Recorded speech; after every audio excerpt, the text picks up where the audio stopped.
It was a Friday evening in late October when I found myself alone in my parents' house in suburban Ohio. My dad had a business trip to Chicago, and my mom was visiting my grandmother a few hours away for the weekend. I was 17, old enough to be left alone, or so they thought, and eager to enjoy the freedom of a weekend without anyone hovering over me. I told my friends I'd be free all night so they could come over, but I didn't have any plans yet. The house, large and 2 stories tall, was quiet in a way that felt almost unnatural. The kind of quiet that presses against your ears and makes you hyper aware of every creak, every hum of the furnace, every tick of the clock. I spent the early evening on my laptop scrolling through social media, occasionally glancing at the front door, expecting a delivery I hadn't ordered. The sky outside had turned that deep bruised blue of twilight, and the first chill of fall had begun to creep through the slightly cracked windows. Around 7:30, I noticed something odd. The front porch light flickered once and then went out completely. I paused, staring at it, thinking maybe it was just a bulb on its last legs. I got up, pulled the cord to the lamp in the entryway, and nothing. The house felt colder suddenly, though the thermostat read 70. I shook my head, telling myself I was imagining things, and went back to my laptop. Around 8, I started hearing noises that didn't make sense for a quiet suburban Friday night. It began with faint tapping at the windows.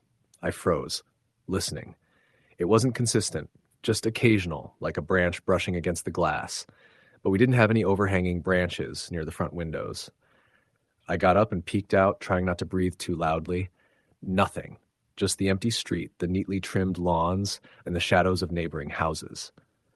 I laughed at myself, thinking maybe the wind had carried some debris against the window. I closed the curtains and tried to forget it. By 9, I had eaten a late dinner, a sandwich and some chips, and settled back into the living room with a movie. The atmosphere in the house had shifted. It felt heavier somehow, oppressive. I kept noticing little things out of place. A chair slightly turned, the curtains I had left closed now slightly open. I attributed it to my imagination, nerves from being alone, and shrugged it off. Then the phone rang. The house phone, an old rotary my parents still used. I hesitated before picking it up, noticing it was a local number, one I didn't recognize. "Hello?" I said, trying to keep my voice steady. Nothing. Just silence, low and persistent, like someone breathing softly. "Hello?" I repeated. Then a whisper, "I'm in the house." The blood drained from my face. My mind raced. I hung up immediately and checked all the locks on the doors and windows. Everything was secure. I called my mom, trying to stay calm, but the call went straight to voicemail. I texted my dad. No response. I turned on every light in the house, pacing through the rooms, telling myself it must be a prank call. But the whisper, so clearly audible, had sounded like it came from inside. I went into the kitchen, grabbing a kitchen knife, my hand shaking. I checked the doors again, moving from room to room. That's when I saw it. A faint reflection in the living room mirror of someone standing at the bottom of the stairs. A figure, tall and dark, just standing there. I spun around, knife raised. Nothing. The hallway was empty. The reflection in the mirror had been gone. My heart was pounding, my hands slick with sweat. I locked myself in my bedroom, shoved a chair against the door, and called 911. The dispatcher sounded calm, but kept asking questions about the situation. I explained everything, the phone call, the noises, the figure in the mirror. They assured me officers were on their way and told me to stay on the line. I tried to calm myself, but every creak of the house, every hum felt amplified. The tapping at the windows returned, soft and irregular, like fingers drumming. Minutes felt like hours. I could hear my own breathing, loud and ragged. Then I heard it, footsteps, slow and deliberate, coming from the kitchen. The 911 dispatcher asked if I could describe them. My voice trembled as I whispered, heavy, slow, like someone wearing boots. The footsteps stopped. Silence. Then a scraping sound, like metal against wood, coming from the basement door. My parents had always warned me to stay away from the basement. My dad called it unfinished chaos. I didn't know what to do, but the dispatcher told me to remain calm and keep the doors locked. Then came the sound of a doorknob rattling upstairs, my bedroom door. The chair I had placed against it shook violently, the wood scraping against the floor. I held my breath, trying not to make a sound, my back pressed against the wall. The doorknob stopped moving. Silence again. I whispered to the dispatcher that someone was trying to get in. She told me officers were a few minutes away and urged me not to leave my room. I clutched the knife tighter. Then, from downstairs, I heard a voice, low and guttural, muttering words I couldn't make out. It wasn't a normal voice. It was distorted, like multiple people speaking at once. I dropped to the floor, trying to hide behind my bed. The tapping returned, louder now on the bedroom window. I risked a glance. Outside, standing just beyond the glass, was a man. I couldn't see his face clearly. He was too shadowed, but I saw the glint of a knife in his hand. My stomach turned to ice. He was calm, unmoving, just staring at me. I wanted to scream, but remembered the dispatcher's voice. Stay calm. Stay on the line. Suddenly, a loud crash downstairs made me jump. Something heavy had been thrown across the living room. I heard the faint sound of footsteps moving quickly, and then silence. I told the dispatcher what happened. She told me the officers were close, that I needed to stay put until they arrived. Minutes dragged on. I couldn't tell if the noises had stopped or if I had just become too tense to hear them. I dared to look at the clock.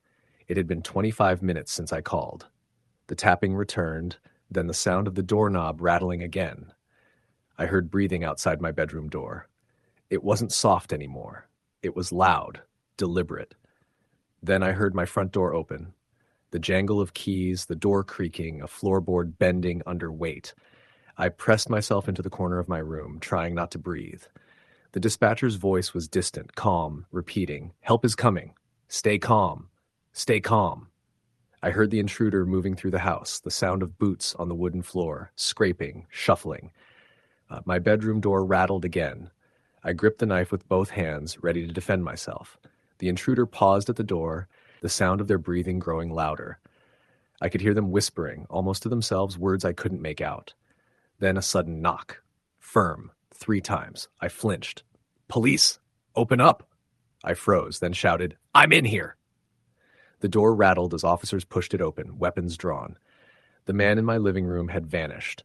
My house was empty except for me and the officers. They checked the entire house, cleared each room, but there was no sign of forced entry. No fingerprints, no footprints, nothing.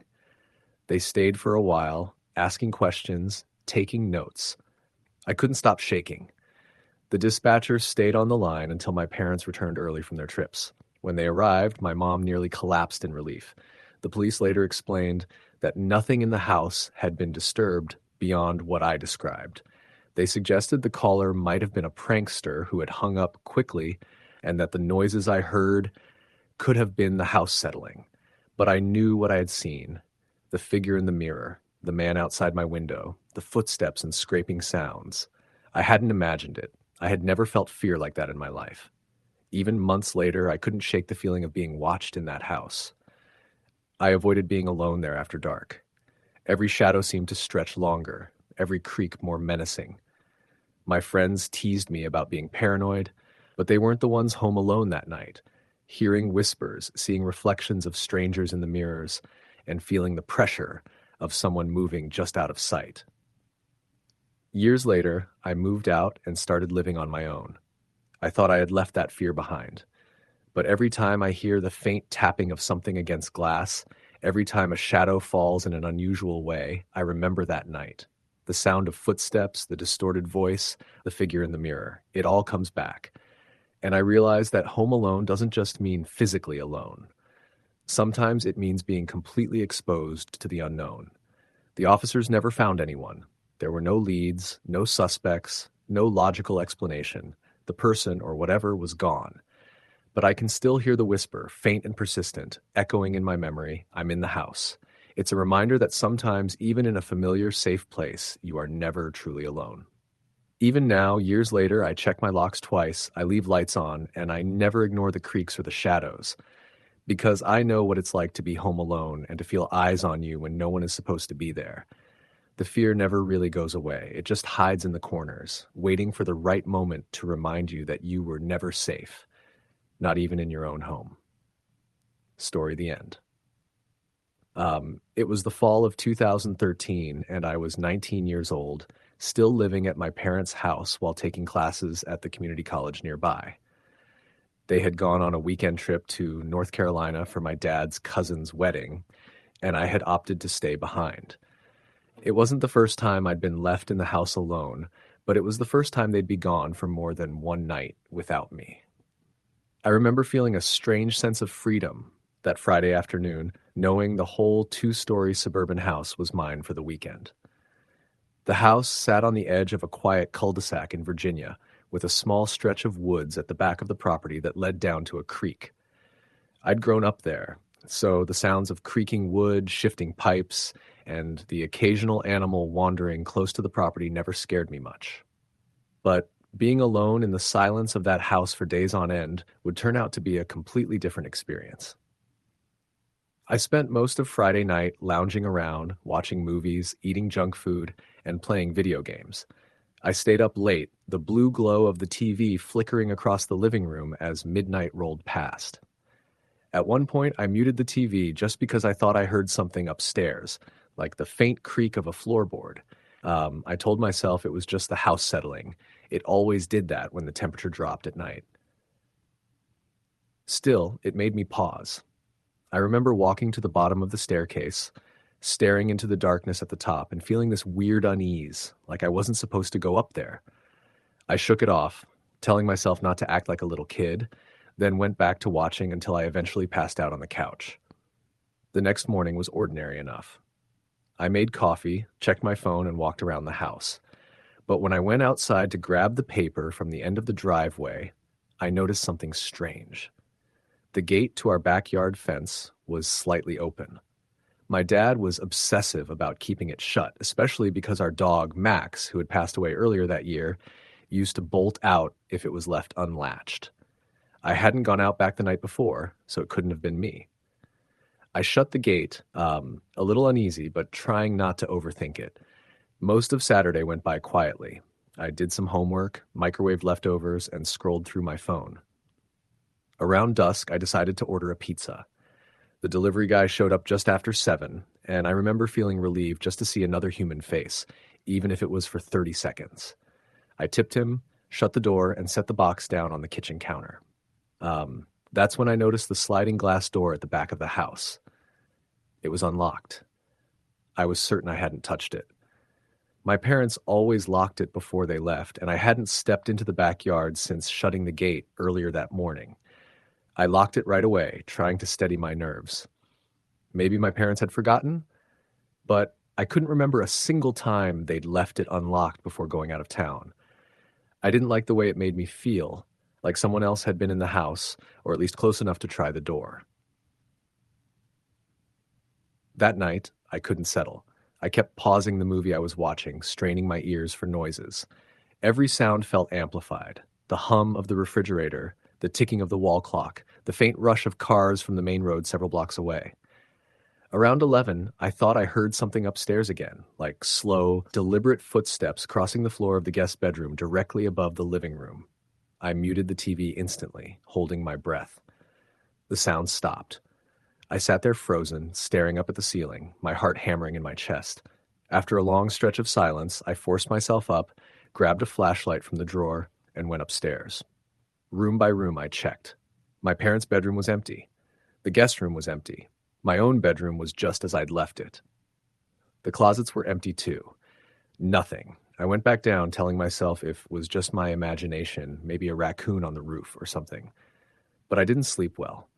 I lay awake on the couch with the TV on low, every creak and groan of the house setting me on edge. Sometime after 2 a.m., I must have dozed off because I woke suddenly to the sound of a door shutting, a solid, deliberate shut, not the kind that happens from a draft. I bolted upright, my skin crawling. The sound had come from upstairs.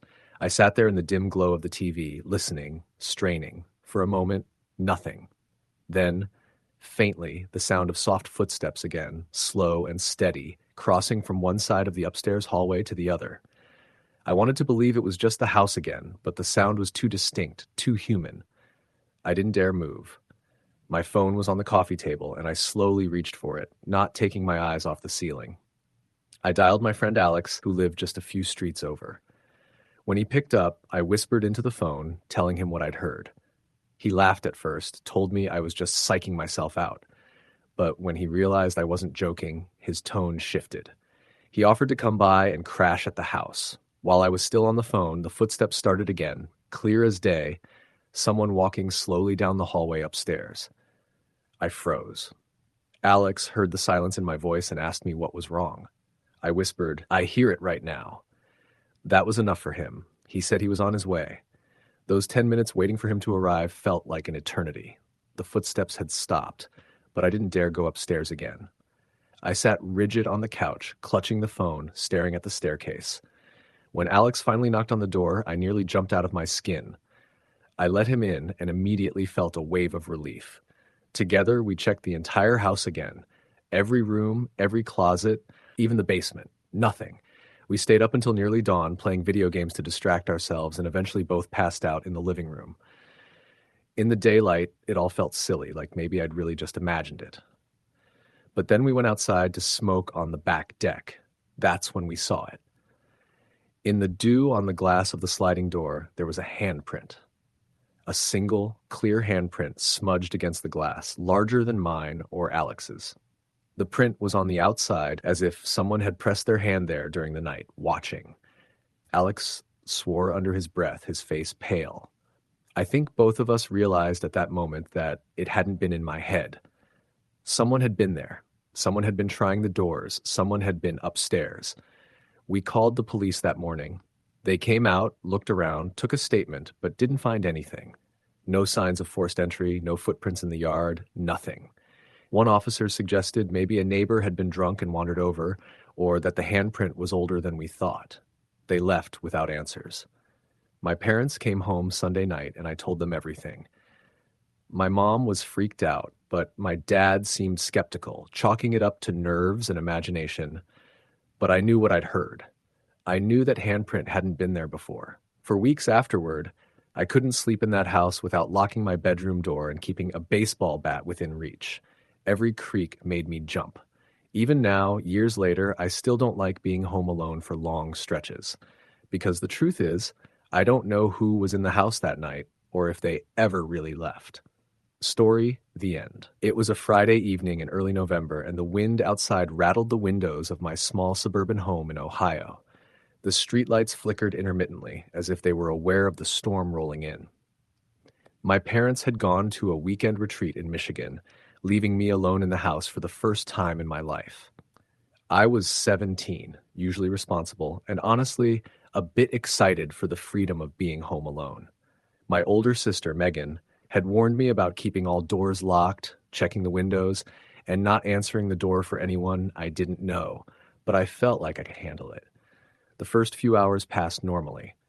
I did my homework, watched some TV, and even ordered a pizza, which I ate in front of the screen while the rain started to fall in earnest. The house creaked and groaned with the wind, but I had always found that comforting, a reminder of the age of the house my parents had bought 10 years ago. By 10 o'clock, the storm had picked up, the wind howling like some distant predator, and I was ready to turn in early. I had just locked the front door and double-checked the deadbolt when I heard it, a faint scratching sound, like nails against wood, coming from the back of the house. My heart jumped. It was probably just a branch hitting the window, I told myself. Still, curiosity and a little fear led me to the kitchen window overlooking the backyard. Rain streaked down the glass, but I could see the dark outlines of the trees and the wet grass. Nothing. No one. I laughed nervously and turned to head upstairs when the scratching came again, louder this time, coming from the back door. My stomach dropped. I had locked it. I could hear the rain dripping onto the porch, but the scratching sounded deliberate, intentional. I went to the door and looked through the peephole. Empty. Trying to calm myself, I muttered, "It's just the storm, just the storm." I decided to ignore it and went to my bedroom to lock the door and watch some TV. But the scratching didn't stop. It moved, now coming from the window beside my bed. I froze. My window was locked, but someone or something was trying to get in. I grabbed my phone and called my best friend, Tyler. "Hey man, are you busy?" I whispered into the receiver. Yeah, why?" he asked. I think someone's outside my house." I couldn't keep my voice steady. There was a pause. "You sure it's not just the wind?" I don't know. Just stay on the line with me, okay?" Tyler agreed, and for the next 20 minutes I sat on the bed, phone in hand, listening to the storm and every creak of the house. The scratching continued, moving around the house, on the stairs, the walls, then the kitchen. My imagination tried to rationalize it, but deep down, I knew this was no storm. The first real terror hit when I heard a soft whisper. It was unintelligible, barely audible, coming from the living room. I pressed myself against the wall, eyes wide, phone shaking in my hand. Tyler's voice was a distant hum in my ear, telling me to calm down, but I could barely hear him over my own fear. I considered calling 911, but feared I wouldn't have the courage to explain I was alone if someone was in the house. Instead, I grabbed a baseball bat from the closet and slowly crept to the top of the stairs, heart hammering. The whispering had stopped, replaced by a faint, dragging sound across the floor downstairs. I tiptoed down, trying to stay out of sight of any potential intruder, and reached the living room. My parents' sliding glass door was wide open, the latch broken, the glass intact but clearly forced. The cold air rushed in, making the candle flames flicker. I froze. Someone had been inside my house. Had they just left, or were they still here? I considered running to the neighbor's house, but the storm made it impossible. I was trapped. Then I heard it. A soft laugh, low and guttural, coming from the kitchen. My blood ran cold. I gripped the bat tighter and slowly edged toward the sound. Nothing moved when I peeked around the corner. The kitchen was empty. The sliding door to the garage, however, was slightly ajar, swaying with the wind. I realized with horror that someone had been inside my house while I was upstairs. They had been moving silently, watching me. My first instinct was to arm myself with anything I could find. Pots, knives, anything. And wait. I went back to the living room, crouching behind the couch, listening. Then the whispers returned, soft, almost teasing, moving closer to the stairs. I held my breath, wishing I could disappear. My phone slipped from my hand onto the floor with a loud thud. The whispering stopped immediately. Seconds felt like hours. I slowly picked up the phone, now sweating and shaking. My eyes darted to the stairs, then to the living room, then to the hallway leading to the basement. Something heavy shuffled in the basement. My parents had always warned me never to go down there alone at night, especially in a storm. But I had to know. I tiptoed toward the basement door, bat in hand. The basement was dark, the only light coming from the storm outside. I flicked the light switch. Nothing. Power must have gone out in the storm. I took a deep breath and slowly opened the door, descending the creaking steps. The basement smelled damp, moldy, and something else. Something metallic. I scanned the room with my phone flashlight. Everything seemed normal, boxes and storage containers, until I noticed the back door to the basement. It was open, not just ajar like the kitchen door. Open. The wind slammed it slightly against the frame. I couldn't believe what I was seeing. Someone had been inside, watching me, moving through my house like they owned it. Panic surged. I ran up the stairs, slammed the door behind me, and locked it. I called 911, whispering as quickly as I could. The operator's voice was calm, but I barely heard her over the storm. I explained that someone had broken into my house, that I was alone, and that I didn't know where they were. She told me to stay on the line, stay hidden, and that officers were on their way. Minutes felt like eternity. Every noise, the creak of the stairs, the howl of the wind, the tapping of rain on the windows, made me flinch. I sat on the floor behind my locked bedroom door, clutching the bat, phone pressed to my ear. Then came the sound that made my blood run cold. Footsteps above me, in the attic. The house had always had an attic space, but it was locked and hadn't been used in years. I didn't own the key. I listened as the footsteps moved slowly, methodically, circling above me. Whoever it was had been in the house, knew I was home alone, and now they were exploring, waiting. I whispered to the operator, telling her about the attic. The voice on the other end reassured me that officers were close. I tried to calm my shaking hands, tried to breathe. Then suddenly, a loud crash came from the kitchen. The storm couldn't have caused that. I crouched, bat in hand, phone still to my ear.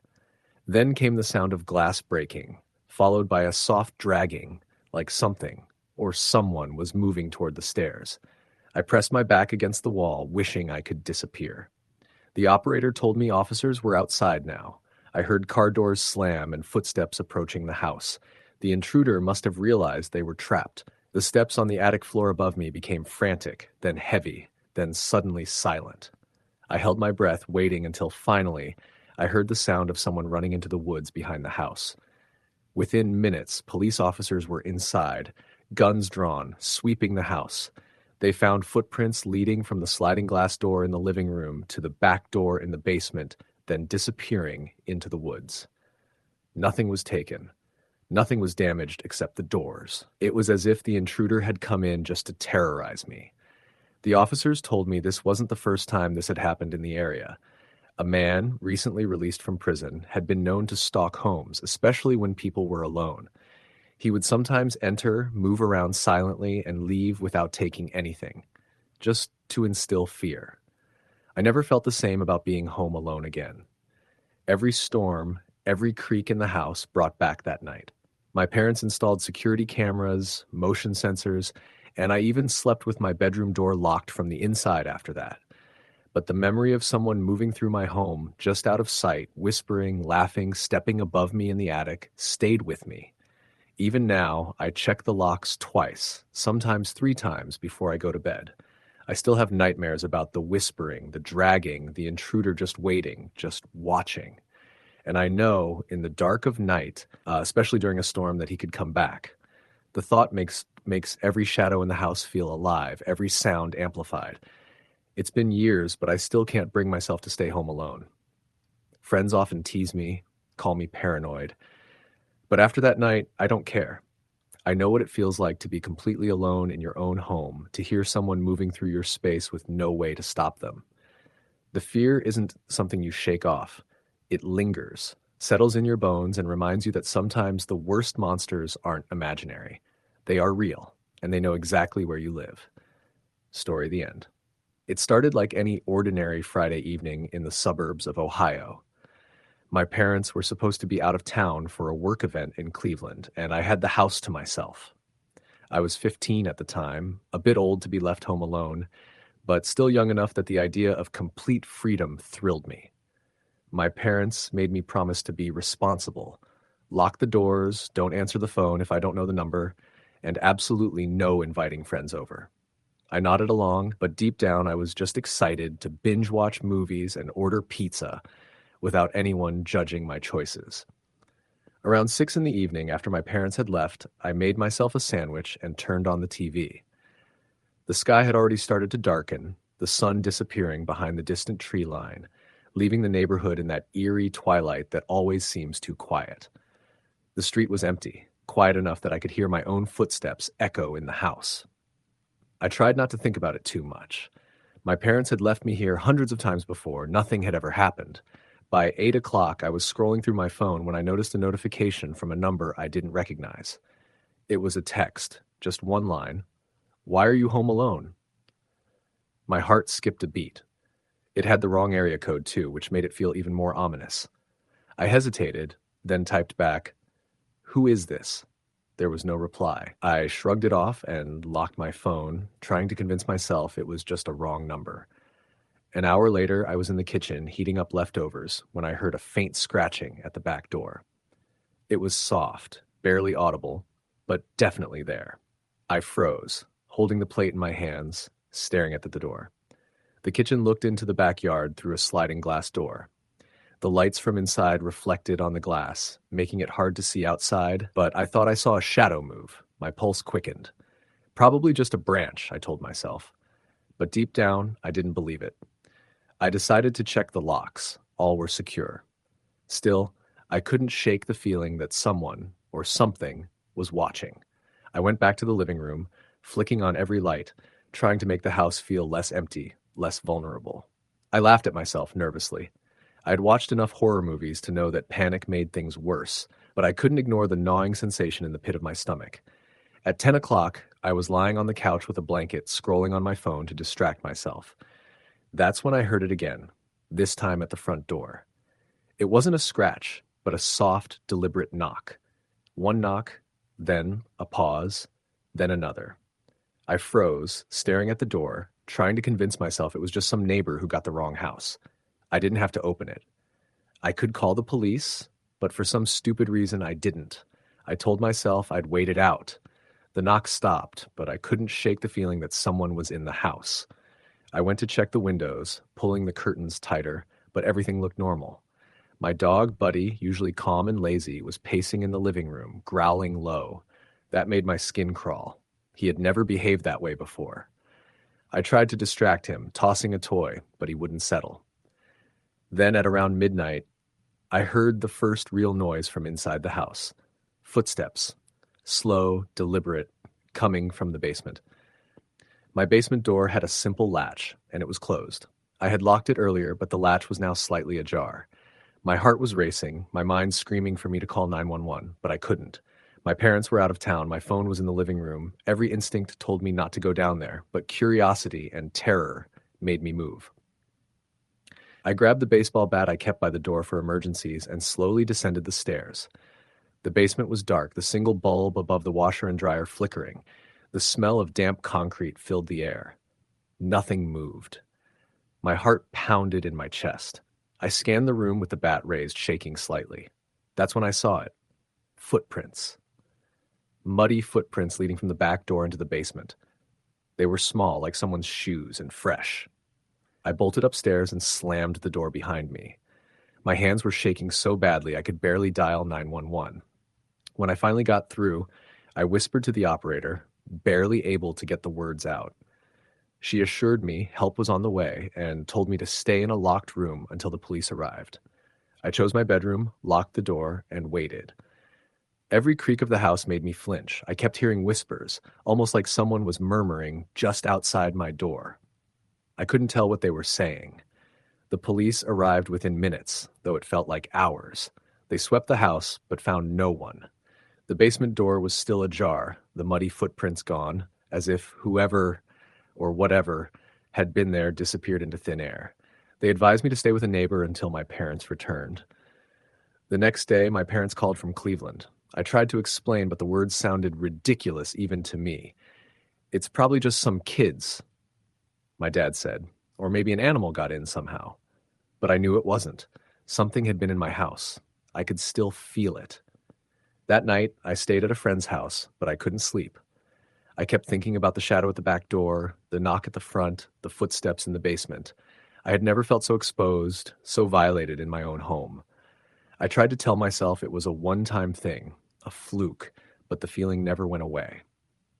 Weeks passed. Life returned to normal, or at least as normal as it could. But then, one Sunday evening, I was home alone again while my parents went to a church event. I had convinced myself I was being paranoid. I was reading in the living room when I heard it, a soft tapping at the window. My blood ran cold. The sound was rhythmic, deliberate. I didn't look outside. I didn't move. I just sat there listening as the tapping continued for a few minutes before stopping abruptly. I didn't tell my parents about it. I didn't want them to think I was losing it. I kept telling myself it was probably a branch or a bird, but deep down, I knew better. I started installing locks on every window, getting motion sensor lights, even setting up a cheap security camera. But nothing could shake the feeling that someone was watching me, waiting for me to be alone. Months went by. Nothing else happened. At least, nothing I could prove. But the fear never left me. Every creak in the house, every unexpected sound made my stomach twist. I couldn't even sleep with the door open. I kept the baseball bat by my bed at all times. Then one night, my parents were home and we were all asleep. I woke up to the sound of someone whispering my name. At first, I thought it was a dream, but the whisper came again, more insistent. Tommy, Tommy. I froze, heart racing. I peeked out from under the blanket.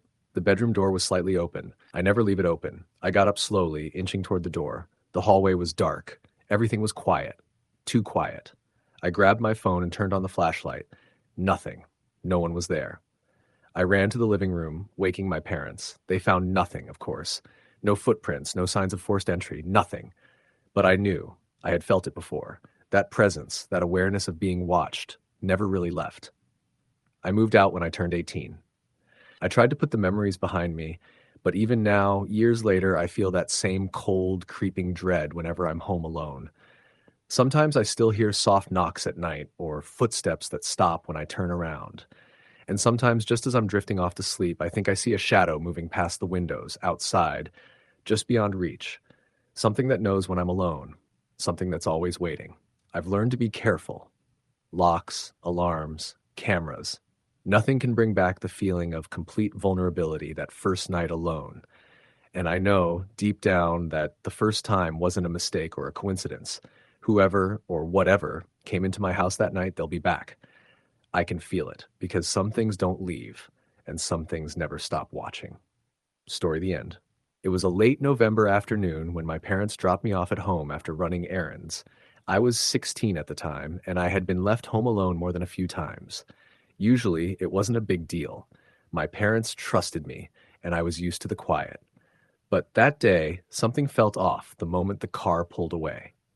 The sky was gray, clouds heavy with the promise of rain, and the wind pushed against the house with a low, persistent moan. I shrugged off the unease, telling myself it was just the weather. I locked the doors behind me, checked the windows, and made my way to the kitchen to grab a snack. My house was a typical suburban two-story in Pennsylvania, quiet, with the usual creaks and groans that came from settling wood. Still, there was an unfamiliar chill in the air that made my skin prick. I told myself it was nothing, and went to the living room to turn on the television. As I flipped through channels, I noticed that the lights in the hallway flickered for a second. I paused, staring at the ceiling, my stomach twisting. The house had old wiring, so flickering lights weren't unusual, but it was the timing that got to me. It felt deliberate, like the house was trying to get my attention. I shook my head, laughed nervously, and turned the volume up. A couple of hours passed uneventfully. I ate dinner, cleaned up, and played some video games. The rain started around 8, ski-zaff, heavy and relentless, beating against the roof in a constant rhythm. That's when I first heard it, the faintest scratching sound coming from the back door. At first, I told myself it was probably the wind rattling the old wooden frame, or maybe a branch brushing against the siding. But then it came again, softer this time. Deliberate. Not like a branch, not like the wind. I froze, listening. The sound didn't come in regular intervals. It was irregular, hesitant, almost like someone was testing the door. My heart started racing, and I realized I hadn't locked the back door since my parents left. I got up slowly, my bare feet cold against the hardwood floor, and walked toward it. Through the small window of the back door, I saw nothing but the rain-soaked yard and the shadows of trees swaying in the wind. "Just your imagination," I muttered, fumbling with the deadbolt. But as soon as I locked it, a faint thump came from the living room. My breath caught. I walked back carefully, eyes scanning every corner. Nothing. The room was empty, but the air felt heavy, like someone had just been there and left too quickly. I tried to convince myself to stay calm. "It's probably a raccoon or something," I whispered to myself. I told myself this over and over as I locked all the doors and closed the blinds, making sure the house was secure. I checked the windows, one by one, running my fingers along the edges, making sure none were loose. Everything seemed fine. By 10, I tried to distract myself with a movie, but I couldn't shake the feeling that I wasn't alone. Every time a branch scraped against the window or the wind rattled the siding, my nerves jumped. I decided to call my best friend, Sarah, just to hear a normal voice. Her laughter over the phone calmed me slightly, and I stayed on the line with her for nearly an hour, talking about school and stupid high school drama. It was only after I hung up that things escalated. I was walking past the kitchen toward the stairs when I heard it, a slow, deliberate dragging sound coming from the basement. My stomach sank. We had an old cellar door in the kitchen, and it was locked, always locked. The sound of movement beneath me made my pulse pound so hard I could feel it in my throat. I froze, listening. The dragging continued for a few seconds and then stopped abruptly. My rational mind screamed at me, "There's no one down there. No one should be down there." I slowly approached the basement door, each step deliberate, trying not to make any noise. I looked at the lock and realized something horrifying. The padlock was gone, completely gone. Panic hit me. I backed away, my mind racing. I didn't want to call my parents, they were hours away, but I knew I had to do something. I grabbed my phone and dialed 911, whispering frantically into the receiver. The dispatcher's calm voice over the line was the only thing keeping me from collapsing. I told her someone was in my house, possibly in the basement. She instructed me to stay on the line and to find a safe place until the police arrived. I ran upstairs to my room, locking the door behind me, sliding the dresser in front of it as an extra barrier. I crouched in the corner, my phone pressed to my ear, listening as the rain hammered against the windows and the house creaked under the storm. The basement door began to rattle softly, a low, menacing sound that made my blood run cold. I held my breath, heart hammering. Minutes felt like hours. I could hear the faintest creaks of footsteps moving across the basement floor, up the stairs maybe, but never coming all the way up. Then the scratching started again, louder this time, accompanied by a low, almost inaudible whispering. I couldn't make out words, but it was like someone was speaking directly into my soul, taunting me. I wanted to scream, but I stayed silent, praying the police would arrive before whatever was down there found me. My mind raced through every horror movie I'd ever seen, every story I'd ever heard about home invasions. I knew that in a moment like this, panic would get me killed. I had to stay calm, stay quiet. Then suddenly, everything stopped. No scratching, no dragging, no whispering. Just the storm outside, relentless and furious. I strained my ears, listening, praying I hadn't imagined it. I dared to glance at the door, half expecting to see it slowly creak open. Nothing. The phone crackled in my hand. The dispatcher's voice came back, asking if I could hear anything. I whispered that it was quiet for now. She told me the police were 5 minutes away and I had to stay put. 5 minutes felt like a lifetime, each second stretching endlessly as the storm raged outside. Then I heard it, a soft, deliberate knock at my bedroom window. I froze, heart in my throat. The knock came again, slow and deliberate, like someone testing my resolve. I risked a glance, peeking through the blinds. My blood ran cold. There was a figure, barely visible through the rain, standing just outside, staring directly at me. The face was obscured by a hood, but the eyes, just a hint I could see, seemed to pierce through the glass, unblinking, unfeeling. I pressed myself against the far wall, holding the phone with trembling hands. Another knock, then a soft scrape, like fingernails dragging across the siding. I could see the shadow move, just slightly, shifting its weight as if it were considering breaking in. I wanted to scream, to bolt, but I stayed frozen. The dispatcher's voice was steady, guiding me to remain calm, to stay hidden. Minutes later, I heard sirens cutting through the storm. The figure at the window hesitated, then disappeared into the night. Relief washed over me, but it was tempered by fear. When the police arrived, they combed through the house. They found no one, no signs of forced entry, nothing to suggest anyone had actually been inside. The basement padlock was indeed missing, but there was no sign anyone had used the basement. I tried to rationalize it, the storm, the shadows, my imagination running wild. But deep down, I knew I hadn't imagined the figure at the window. The police left after assuring me everything seemed fine, but I couldn't shake the feeling of being watched, even after the storm passed. The next few days were uneventful, but I didn't sleep well. Every creak, every flicker of light made me jump. I installed extra locks, motion sensor lights, even an old security system my parents had stored in the attic.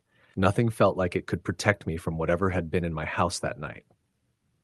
Months later, I would hear from neighbors that a man had been spotted in the area around the time of the storm, a transient with a history of breaking into homes. They never found him and no charges were filed. But I never forgot the eyes, the way that figure had stood there, waiting, knowing I was alone. I never stayed home alone after that. Even now, years later, when I'm alone and it's raining, I sometimes think I see a shadow outside the window, hear a faint knock at the glass, and I remember that night, how the safety of my own home was violated in the most intimate, terrifying way. It was a reminder that sometimes the things that scare you the most aren't monsters or ghosts. They're real people with real intentions, and you're completely helpless to stop them until it's too late. Story the end. It was a crisp Friday evening in late October, the kind where the air smelled faintly of wet leaves and wood smoke. The Smith family had planned a weekend trip to visit relatives 2 states away, leaving their suburban home in Dayton, Ohio, unusually quiet. Emily Smith, their 17-year-old daughter, had been left in charge. Her parents had been insistent that she was responsible enough to stay home, And for the first hour after they left, Emily felt a rare thrill at the freedom. She wandered from room to room, checking that the doors were locked and that nothing was out of place. Her phone buzzed with texts from friends planning Halloween parties, but Emily wasn't particularly interested. She preferred the quiet, her books, and the eerie thrill of being alone in a house she knew inside out. By 7 p.m., she had made herself a simple dinner, microwaving leftovers and pouring herself a soda. The house creaked around her, the old floorboards expanding and contracting, and she felt a small twinge of unease. It was normal, she told herself. Old houses made noises. But as she sat down to eat in the living room, the dim light flickering slightly from the overhead lamp, she realized she was aware of every sound. The hum of the refrigerator, the distant barking of a neighbor's dog, the rustle of wind against the siding. It started subtly. At first, it was a tapping. Soft, rhythmic, almost like someone lightly drumming their fingers on a window. Emily froze, listening. Her parents' car was gone, the street empty. She dismissed it as branches brushing against the glass. But then she heard it again, this time from the back door, a pattern of deliberate, cautious knocks. She held her breath, convinced she must be imagining it. Her cat, Milo, twitched its ears but didn't move from his perch on the sofa. Emily told herself firmly, "It's just the wind." Still, the unease clung to her like a shadow. She checked the locks on all the doors and windows, double-checked the garage, and even peeked through the curtains. Nothing. Just the dark street, empty except for a few flickering porch lights. Her heart rate started to settle, and she returned to her show, trying to ignore the nagging feeling that someone was watching her.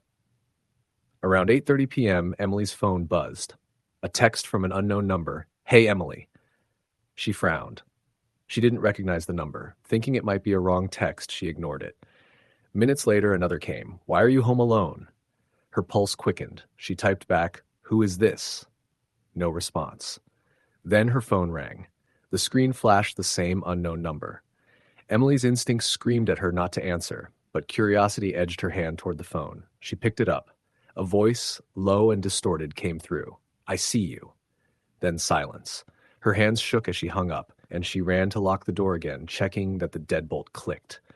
She tried calling her parents, but the line was busy. Her nerves were raw now, and every sound felt amplified. A thump upstairs made her jump. Milo hissed and darted under the couch. Emily realized she hadn't heard him do that since he was a kitten. She decided to check upstairs. The house felt different, almost unfamiliar in the dim light. As she climbed the stairs, her phone buzzed again. Another text, "Upstairs." Her stomach dropped. She pressed herself against the wall, heart hammering, and tiptoed up, trying to calm herself with the thought that maybe it was just a prank. Maybe one of her friends had gotten the address somehow. At the top of the stairs, she froze. The guest room door, locked earlier, was slightly ajar. She hadn't touched it. Her pulse raced as she reached for the doorknob, dread curling in her stomach. The room was empty. Nothing moved, nothing felt out of place. Her mind screamed at her that she was imagining it. Shaking, she closed the door firmly and returned downstairs. Emily tried to distract herself by watching TV, but the screen kept flickering, static breaking up the picture for brief, sharp bursts. The lights in the living room dimmed and then brightened unexpectedly, and shadows seemed to stretch and twist along the walls. At 10 p.m., she heard the garage door click. She froze, straining to listen. Footsteps, heavy, deliberate, moving across the driveway. She peeked through the window. The street was empty. No car, no one. The knocks returned, this time louder, more insistent, at the front door. Emily's breath caught. She grabbed a kitchen knife and edged to the door, peering through the peephole. No one. Nothing. But then she noticed a smear of something dark on the glass. She recoiled, stomach churning. Had someone tried to touch the door? The hair on her arms stood on end. She ran to the phone again, desperate to call 911, but the line was dead. She tried her cell, no signal. Panic began to creep in. She ran to the windows, checking every angle, but the street remained empty, silent, except for the wind that rattled the leaves and the occasional bark in the distance. Her mind raced. She was alone, completely alone. And yet, not alone. The next hour passed in a haze of terror. Every creak, every groan of the house sounded like footsteps, someone moving just beyond her vision. She stayed in the living room, flashlight in one hand, knife in the other, crouched behind the couch. Her phone buzzed again, another message. Why are you hiding? She dropped the phone. It clattered to the floor. Milo mewed, hiding under her legs, ears flat. Then she heard it, a whisper, faint, almost imperceptible, coming from the kitchen. Emily. Her blood ran cold. She froze, straining to listen. Emily. Closer this time. She backed into the corner, heart hammering. The whisper repeated, urgent, almost commanding. She couldn't move. She couldn't scream. She just stared at the doorway, waiting. Suddenly, a shadow moved across the kitchen floor. Not a trick of the light. Something real. Tall, thin, just beyond the threshold. Her stomach knotted, panic rising, and she screamed, lunging for the door to run outside. But the front door was locked tight. She ran to the back door, yanking at the handle. It wouldn't budge. The shadow advanced, gliding, silent. She scrambled to the living room, trying to think, trying to breathe. Her mind raced through every horror movie, every story she had ever heard, hoping she could figure out what to do. The lights flickered violently, then went out, plunging her into darkness. The whispering grew louder, surrounding her. Emily, come. Emily ran blindly, feeling her way along walls, trying to find a weapon, any weapon. She stumbled into the hallway, knocking over a lamp. The glass shattered, cutting her hand, but she didn't stop. She could hear it moving now. Footsteps soft but certain, following her, always following. She ran into the bathroom and locked the door, curling into a corner. Milo pressed against her chest, trembling. Minutes, or hours, passed. She had no idea. She could hear faint scraping, whispering, tapping at the door. She wanted to scream but had no strength. Then silence, absolute silence. Her ears rang. She stayed there, listening, trying to make sense of what was happening. Eventually, she crept to the door, hand trembling on the knob. Peeking out, the hallway was empty. The shadow was gone, no one. Everything seemed normal, too normal. She ran to the kitchen, the back door, the windows. Everything locked, nothing disturbed. The blood from the lamp cut on her hand was the only evidence that something had been wrong. She called her parents. Cell again. Signal restored, line clear. She told them what happened. They rushed home, panicked, calling the police as they drove. When they arrived, the house seemed peaceful. No signs of forced entry, no one hiding. The officers checked every corner, every closet, the attic, the basement. Nothing. Just a few smudges on the front door, which they couldn't explain.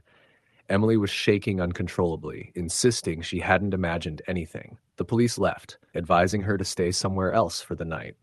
Emily's parents returned with her grandparents. She couldn't sleep. Every creak, every shadow, every whisper of wind sounded like it could be the intruder returning. For weeks, she felt unsafe in her own home, jumping at small noises, flinching when doors slammed or lights flickered. Months later, Emily's best friend confessed that she had received a strange call on the same night from an unknown number asking questions about Emily being home alone. The police never traced the calls, never found the person behind them. Emily eventually moved out for college, leaving the house behind. But every time she thinks about that night, the tapping, the whispers, the shadows, her chest tightens, and she remembers the terrifying certainty that someone had been in her home, just out of sight, watching, waiting, and that if she had been a second slower, things might have ended very differently. Even now, years later, when she returns for holidays, she avoids being alone upstairs, always checking locks, always listening for the faintest sounds. Some nights she swears she can hear tapping on the windows, a whisper of her name, faint and deliberate. And she knows in her bones that the house remembers, that whoever or whatever was there that night is still waiting. Story the end. It was the first weekend in November, the kind where the sun disappears early, leaving the streets dim and quiet, and the wind cuts through the trees like a blade. Emma had been looking forward to this weekend all week. Her parents were heading out of town for a long weekend, an art convention in Chicago, and she was going to be home alone for the first time. At 17, she relished the idea of having the house to herself. Freedom to watch movies she liked, eat whatever she wanted, and blast music without her parents complaining. The day started normal enough. Her parents kissed her goodbye, reminding her to lock all the doors, not to open them for strangers, and to call them if anything happened. Emma waved them off, shutting the door behind them. She took a deep breath and turned the key in the lock. The house felt unusually quiet without the background hum of her parents' presence. a silence she found comforting. She unpacked a bag of snacks, grabbed a blanket, and settled onto the couch, laptop balanced on her knees. She had planned a marathon of horror movies, ironically, while home alone. Hours passed, and the day drifted lazily into evening. Emma was halfway through a particularly tense scene when the first odd sound echoed through the house, a soft, rhythmic tapping. At first, she ignored it, assuming it was just a branch scraping against the siding or the wind shifting the loose shutters outside. But then she realized it was coming from inside the house. Her heart skipped a beat. She paused the movie and listened, straining her ears. Tap, tap, tap. It was steady, deliberate. Somewhere upstairs, someone or something was moving. Emma told herself it had to be her imagination. Maybe a pipe? The house was old, and noises were nothing unusual. Yet, the tapping continued, slow and methodical, like footsteps pacing across the floorboards. She set the laptop down, stood, and moved toward the stairs, gripping the railing tightly. "Hello?" she called out, her voice barely above a whisper. Silence. The only reply was the tapping, now coming from the far end of the hallway upstairs. Panic prickled at the back of her neck, but Emma tried to rationalize. Maybe it was an animal, an opossum or a raccoon that had somehow gotten in. She crept upstairs, each step creaking under her weight, and reached the hallway. The bedroom doors were all closed. The tapping stopped. She exhaled, trying to calm her racing heart, convincing herself she had been overreacting. Deciding to distract herself, she returned to the living room and put on some music. It was loud, upbeat, a sharp contrast to the eerie quiet that had settled over the house.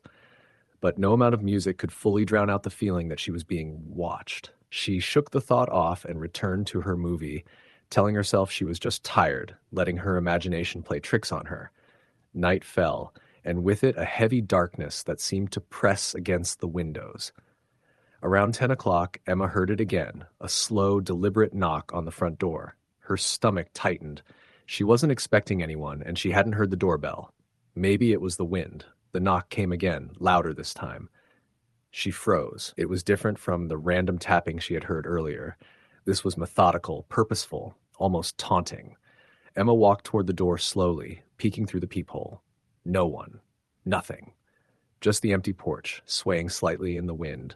Her hands shook as she locked the door again, turning the deadbolt twice for good measure.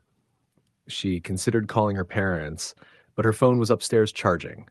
She debated going to get it or staying put.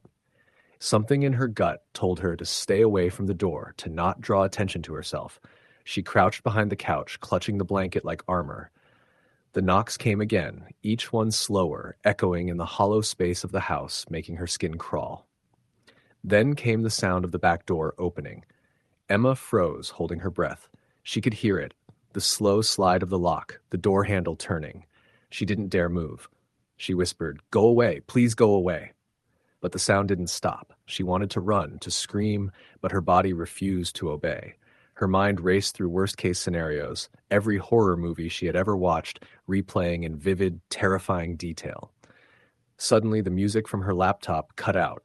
Darkness enveloped the living room. Emma's heart thudded painfully in her chest. She could hear her own breathing, loud and frantic, in the silence. Then, soft footsteps, barely audible but deliberate, crept down the hallway toward the living room. Emma pressed herself against the floor, hoping to disappear, her eyes darting toward the stairwell. The footsteps stopped at the edge of the living room. She could feel the presence, the weight of someone's attention on her, though she couldn't see them. A shadow moved past the gap in the doorway. She recognized it. It was human. She had seen this in movies, but it felt real, terrifyingly close. Her mind screamed at her to run, but she stayed frozen. The shadow lingered, then moved toward the kitchen. Emma crawled silently toward the phone, heart hammering, sweat prickling her skin. She dialed 911 with trembling hands, whispering the address into the receiver, barely able to get the words out. The operator's calm voice was a lifeline. "Stay on the line with me. Where are you?" Emma whispered. "Upstairs, living room, someone's in my house."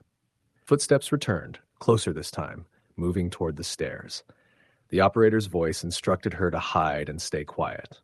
Emma dove under her bed, pulling the covers over herself, listening as the intruder moved about the house with terrifying ease, opening drawers, shuffling through her parents' things. Minutes passed, or maybe hours. It was impossible to tell. Every creak, every sigh of the old house made her flinch. Finally, she heard sirens in the distance, then closer. The intruder froze, then ran. The police arrived moments later, finding signs of forced entry and footprints throughout the house. No one had been caught, and nothing of real value had been taken, but the sense of violation lingered long after. Emma never forgot the cold realization. Someone had been in her house while she was alone, fully aware of her presence, and they had chosen to leave without being caught. She learned that night that terror isn't always about what happens. It's about what could happen and what almost does. She didn't sleep in that house alone for weeks, not even with every lock bolted and every light on. The wind outside, the creaking floors, and the shadows in the corners of the rooms became constant reminders of that night when her home, her sanctuary, turned into a trap. Weeks later, she discovered her parents' old security footage had recorded a glimpse of a figure lurking around the yard days before the incident, someone watching, waiting. They never found out who it was, never identified the figure. Emma moved her room upstairs to the corner farthest from the front door, leaving the rest of the house empty whenever possible. The memory never faded, the fear never fully left, and the house, though safe in a legal sense, never felt like home again. Even months later, she would hear noises that reminded her of that night. Footsteps on the stairs, taps on the window, whispers carried by the wind, and she would remember with chilling clarity that night when she was utterly, terrifyingly alone, and someone else was in the house with her. She never left her room after dark without someone else in the house. The first time she tried to, she felt the same sense of being watched, the same prickling of her skin, the same sinking feeling in her gut that told her it wasn't over. And she was right. It never really was. Even now, years later, she sleeps with her door locked, the blinds drawn, the lights dim.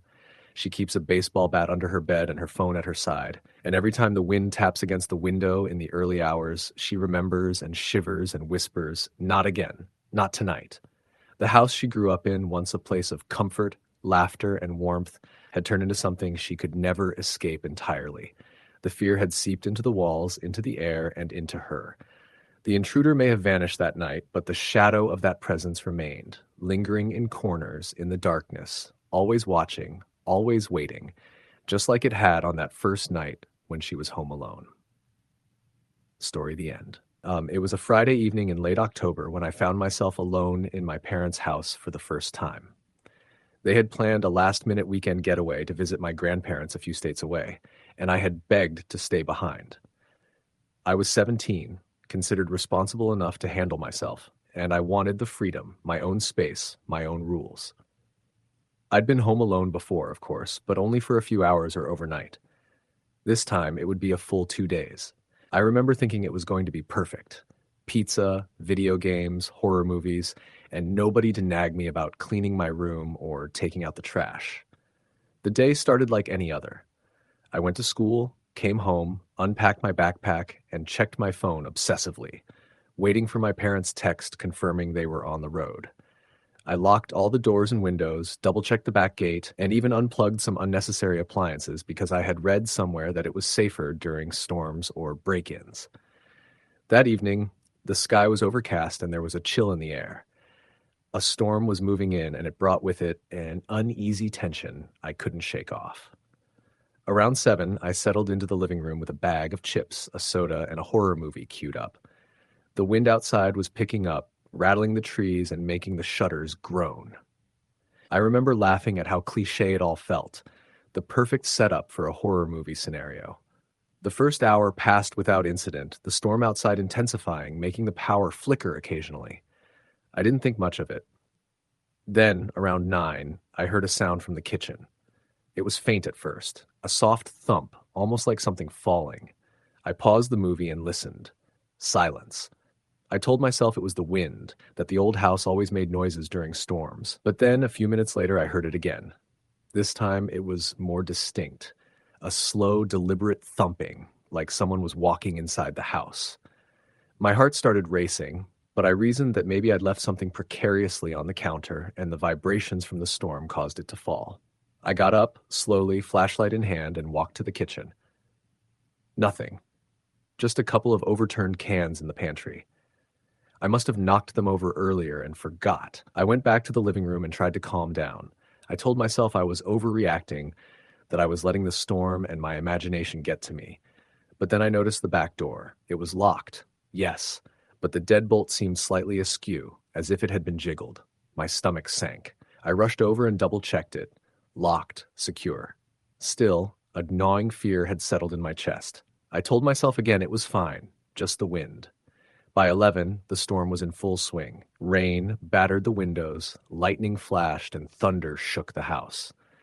I had the TV on for background noise, but it did little to distract me from the growing unease.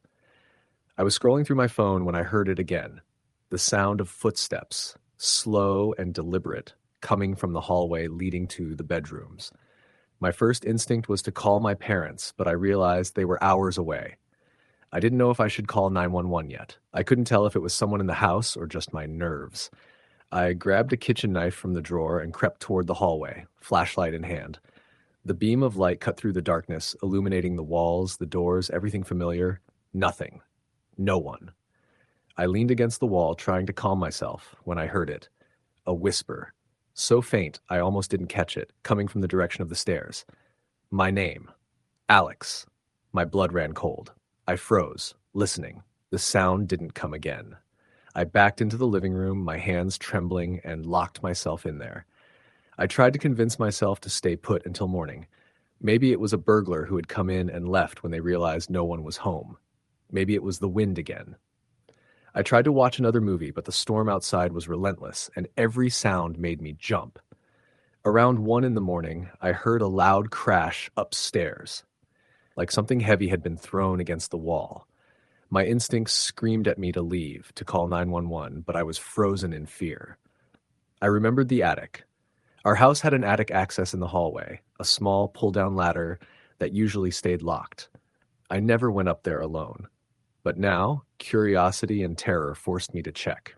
I grabbed a flashlight, holding the knife tightly, and slowly pulled down the ladder. The attic was dark, cluttered with boxes and old furniture. I swept the flashlight across the floor. Nothing. No sign of anyone. I exhaled shakily and turned to go back down. That's when I heard it again, the whisper, much closer this time, coming from behind me. Alex? I spun around, swinging the flashlight, and it illuminated nothing but the dusty floorboards. My heart was pounding, sweat running down my face. I bolted down the ladder, slamming it back into place. I locked the attic hatch and went straight to the front door, considering leaving the house entirely. But the storm made that impossible. The rain was lashing so hard it would soak me in seconds, and the wind was tearing branches from the trees. I had no choice but to stay inside. The rest of the night was a blur of terror. Every creak, every groan of the house made me jump. I tried calling my friends, but my phone battery was dying. I even considered running to the neighbors, but the storm made it too dangerous. Around 3 a.m, the power went out completely. I was plunged into darkness, the storm now sounding like a roar around the house. I held the knife in one hand, flashlight in the other, and tried to make my way to the living room, where I felt safest. That's when I heard it. Footsteps coming from the kitchen. Slow, heavy, deliberate. Not the light, quick steps of a burglar, but the dragging, measured steps of someone who wanted to be heard, who wanted me to know they were there. I backed into the corner, shaking, trying to make myself small, hoping they wouldn't see me. The sound moved closer. I could hear breathing, ragged and slow. And then the whisper again. Alex, right outside the living room door. I knew then I couldn't stay hidden. I had to do something. I grabbed my phone, which was nearly dead, and dialed 911 with trembling fingers. The operator answered immediately. I whispered as quietly as I could, explaining that I was home alone and someone was in my house. The operator told me to stay on the line, to find a safe place, and lock myself in. I ran to the bathroom, locked the door, and pressed my back against it. I could still hear the steps, now moving back and forth in the living room, almost as if they were searching. The operator kept me calm, talking to me while guiding me on what to do. Every second felt like an eternity. Then I heard the front door creak like it was being opened, even though I had locked it. My stomach dropped. Whoever was in the house knew how to get in. I whispered to the operator that they were moving toward the front. I heard footsteps retreat, then a door slam, then silence. The operator told me help was on the way, but I could barely breathe, too terrified to move. It must have been hours, but it was probably only 10 minutes when I heard sirens in the distance. The operator told me the police were outside. I cautiously opened the bathroom door, knife still in hand, and peeked out. 2 officers were at the front door, calling my name. I ran to them, relief washing over me in waves so intense I could barely speak. The police searched the house but found nothing. No signs of forced entry, no one hiding in the closets or the attic. They told me I was safe now, but the unease didn't leave. I spent the rest of the night at a neighbor's house, too scared to return home until morning. When my parents got back, I told them everything. They didn't dismiss me. They were horrified. They changed all the locks and installed a security system, but that didn't erase the memory of being alone and hearing those footsteps, that whisper, that sense that someone had been inside watching me. Weeks later, I learned that a man had been arrested in the area for breaking into homes. He had a history of stalking teenagers when they were home alone. Police never confirmed that he had been in my house that night, but knowing what he had done to others made the terror feel real and justified. I never stayed home alone again. Even now, years later, I still check the locks multiple times before I go to bed. The sound of the wind rattling the shutters sometimes makes me tense up, half expecting to hear footsteps behind me. I can't explain what happened that night, and part of me doesn't want to. But I will never forget it. The fear, the helplessness, the way the house I knew so well became a trap when I was most vulnerable. That night taught me something I'll never forget. Being alone can be dangerous, even in the place you call home. Story the end. It started on a Friday evening in early November in the outskirts of Louisville, Kentucky. I was 17 and my parents had decided to take a last-minute weekend trip to Nashville to visit family. They were gone by 6 p.m., leaving me alone for the first time in our 2-story colonial house. At first, I was thrilled. No rules, no curfews, and for once, I could have the house entirely to myself. I had stocked up on frozen meals, snacks, and energy drinks. I set my laptop up in the living room, intending to binge movies all weekend. The house felt unusually quiet when they left, but I didn't think much of it. I was too excited about my freedom. Around 9 p.m., I was in the kitchen making myself a late dinner when I noticed something odd. The sliding back door, which I had locked before my parents left, was slightly ajar. At first, I thought maybe I hadn't locked it properly. I pulled it closed and locked it again, double-checking the deadbolt. The rest of the evening went without incident. I ate, watched a movie, and even called a friend to brag about being home alone. I laughed off the unease that lingered in my chest. After all, I had lived in the house my entire life. Nothing bad had ever happened. It wasn't until around midnight that things started to feel wrong. I had been dozing on the couch when I heard a soft tapping at the front window. I froze, convinced it was just the wind. But then I heard it again, louder this time, like someone was lightly rapping on the glass with their knuckles. My stomach dropped. I got up and peered out, but the front porch was empty. The street beyond was dark and quiet, the occasional passing car breaking the silence. I told myself it was probably a branch from the old oak tree outside, brushing against the window. I tried to laugh it off, but I couldn't shake the feeling that someone was out there. I went back to the couch, but I wasn't able to relax. About 15 minutes later, my phone vibrated. It was a text from an unknown number. "I see you." My hands went numb.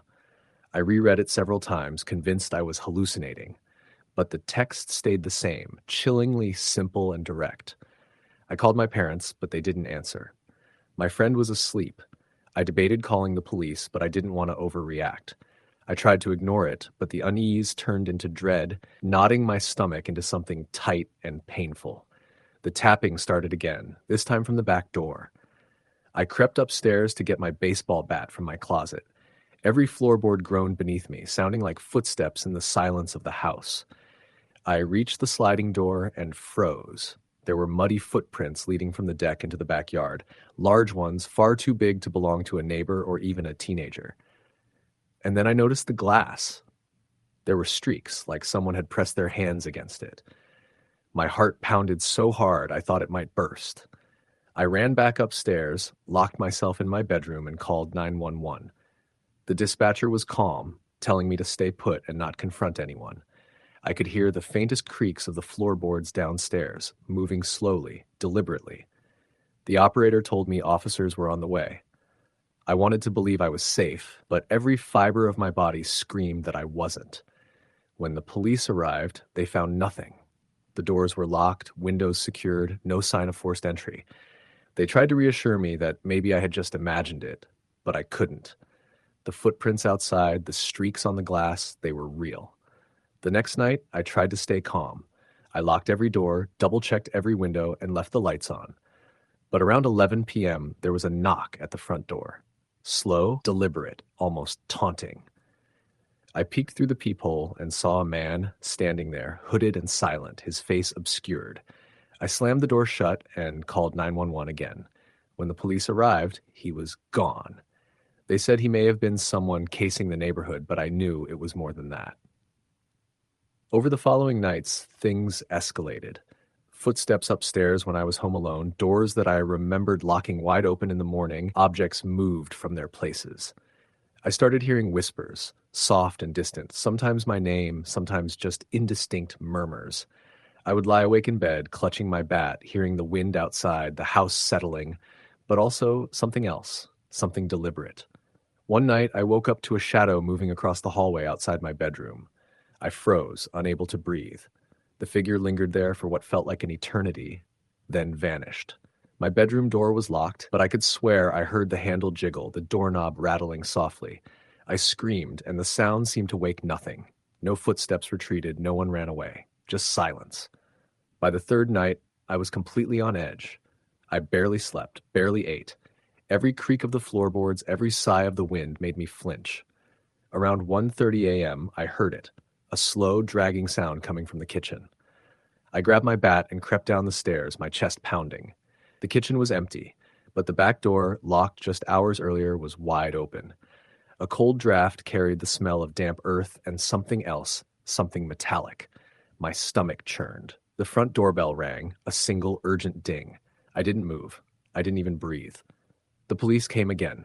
They found footprints outside leading from the driveway to the backyard, and then nothing, no trace of the intruder. They told me to stay with a friend or relative until my parents returned. But I refused. I wanted to stay in my own home. I told myself the danger had passed, but I was wrong. On the fourth night, I was certain someone had entered the house while I was asleep. I woke to find the living room couch cushions on the floor, the TV on, and a faint trail of muddy footprints across the hardwood floor. I called the police immediately, but by the time they arrived, there was no one there. They couldn't explain how someone could have entered and exited without leaving a trace beyond the footprints. After that, the fear became almost unbearable. I started sleeping with lights on, bat in hand, my phone on speaker with 911 on speed dial. Every small noise, the fridge humming, the pipes groaning, the wind rattling the windows, sounded like a threat. I could feel eyes on me, in every corner, in every shadow. One night, I swear I saw a hand reach from under my bed just for a second before retreating into darkness. By the time my parents returned, I was a wreck. I tried to explain, but they were skeptical. They said I was imagining things, letting my fear get the best of me. But I knew it wasn't imagination. The house felt different, alive in a way it never had before, as if it had been watching me for days. I still had nightmares about those nights, the sounds, the whispers, the shadowy figure at the top of the stairs. Months later, I learned from a neighbor that someone had been arrested for a string of break-ins in the area, targeting homes when the occupants were away. They never found any evidence linking them to our house, but I knew. I had been watched, hunted, and tested. I couldn't shake the feeling of being violated, the sense that someone had been inside my home, moving silently, observing, laughing at my fear. Even now, years later, I cannot be home alone without anxiety. I lock doors obsessively, triple-check windows, and I never, ever ignore the sound of a knock at the door after dark. I know how close danger can get, how it can hide in plain sight, waiting for you to let your guard down. Being home alone isn't just about being physically alone, it's about the unsettling, invisible presence that can make a familiar space feel like a trap. Sometimes when I visit my old neighborhood, I pass by that house, the one that seemed normal during the day but became a place of terror at night. And every time I feel the same knot of dread in my stomach, the memory of eyes watching me from the dark corners, the faint whisper of my name in an empty room. I can still hear the creaks, the taps, the subtle shifts in the floor that told me I was never really alone. I learned in the most terrifying way possible that home alone doesn't mean safe. No one else can see it. No one else can feel it, but I know it's there. The house will always hold that memory, that energy, that lingering presence that tested me, haunted me, and reminded me that safety is often an illusion. I don't live alone anymore. I never will. And when I'm alone, I double lock the doors, draw the blinds, and pray that nothing is waiting just beyond the walls in the shadows that stretch further than the light can reach. Because once you've been home alone and truly not alone, the fear never leaves. It lingers unseen, waiting, and I know now too well how very real it can be. Story the end.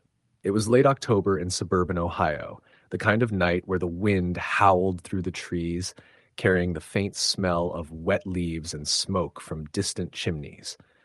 The streets were empty except for the occasional car passing by, its headlights briefly illuminating the darkened houses. 12-year-old Liam Parker was home alone. His parents had gone out for a late dinner to celebrate his mother's promotion at work, leaving him with strict instructions to lock all the doors and stay inside until they returned. Liam had been looking forward to this all week. An entire evening without parents nagging about homework or chores. He had his laptop, a bag of chips, and the entire living room to himself. At first, everything was perfectly normal. Liam sat on the couch, headphones on, watching a movie on his laptop, occasionally pausing to grab chips or sip soda. The house was quiet, eerily quiet, except for the faint hum of the refrigerator and the occasional creak of the old wooden floorboards settling. He had grown up in this house. Every sound was familiar, or so he thought. About an hour into the movie, Liam's sense of calm began to shift. He heard a soft tapping noise, almost imperceptible, coming from the kitchen window. He paused the movie and strained to listen. Tap, tap, tap. He shook his head. It must be the wind, he told himself. The window was on the second floor. The wind had probably knocked something against the sill. He unpaused the movie and tried to ignore it. But the tapping didn't stop. In fact, it seemed to get louder, more deliberate. Liam finally pulled off his headphones and crept toward the kitchen. His heart was racing, every instinct screaming that something was wrong. The kitchen window was closed, the latch secure. Outside, the yard was empty, bathed in the dim light of the street lamp. Nothing. Just the wind rustling through the leaves. He let out a shaky laugh, telling himself he was being paranoid. Returning to the living room, he noticed something else, something that made his stomach drop. His back door, which he was certain he had locked before his parents left, was slightly ajar. He froze. The house was supposed to be empty. He hadn't heard anyone enter, and yet the door was open. Slowly, carefully, he approached it. His hands trembled as he pushed it, checking the lock. The door clicked softly, still unlocked. Liam's mind raced. He debated calling his parents, but remembered that their phones were in the bedroom, out of reach without leaving the door unattended. His first thought was to run to a neighbor's house, but he realized it was almost midnight. Who would be awake at this hour? He felt trapped. Suddenly, a faint sound came from upstairs, a soft, dragging noise, like something being pulled across the floor. Liam froze, every muscle tensing. His parents' bedroom was upstairs. He didn't dare move. The sound stopped as suddenly as it began, replaced by an oppressive silence. He strained his ears, listening. Then he heard it, a low, deliberate whisper. Liam. His blood ran cold. He whipped his head toward the staircase. No one was there. He blinked, convinced he had imagined it. But then it came again, this time closer, more urgent. Liam, come upstairs. He stumbled back, heart pounding. The rational part of his brain screamed that someone had broken in, that he needed to hide, to call for help. But fear rooted him to the spot. Slowly, he edged toward the hallway closet, the small space under the stairs, a place he had used as a hideout during childhood games. It would have to do. He crawled inside, pulling the door closed behind him. The darkness was suffocating. He could hear his own breathing, loud and ragged. Footsteps echoed above him, soft at first, then growing heavier, deliberate. Something or someone was moving through the house. His fingers tightened around the edge of the closet door, knuckles white. Minutes passed. The footsteps stopped. Then the whisper again, right outside the closet. "Don't hide, Liam. I can see you." He pressed himself against the far wall, desperate not to breathe too loudly. Sweat dripped down his face. He could feel his pulse in his ears. Time became meaningless. Seconds stretched into eternities. Then silence. He waited another 10 minutes before daring to peek out. The hallway was empty. Nothing moved. He risked a glance toward the staircase. It was empty, but a cold draft blew through the open back door, making the curtains sway. Liam scrambled to close it, bolting it this time. He tried to convince himself that it was all in his head, some trick of the mind when you're alone in a quiet house. Shakily, he made his way back to the living room. His laptop screen glowed faintly, the paused movie casting shadows across the walls. That's when he noticed the footprints. Small, muddy footprints, leading from the back door straight into the kitchen. Liam's stomach dropped. He ran to the phone, hands shaking so badly he nearly dropped it. He dialed 911, barely able to speak. "There's someone in my house. I'm home alone." His voice trembled as he gave his address. The dispatcher's calm voice was a small comfort. "Stay on the line, Liam. Is the intruder still there?" I don't know. I think they're upstairs. I'm hiding." "Okay, stay where you are. Don't make a sound. Officers are on their way. Can you lock yourself in a room?" Liam nodded, though the dispatcher couldn't see him. He ran to the guest bedroom, bolted the door, and crouched behind it, phone pressed to his ear. Every creak, every whisper of the wind outside made him jump. Time dragged. He could hear faint noises from upstairs.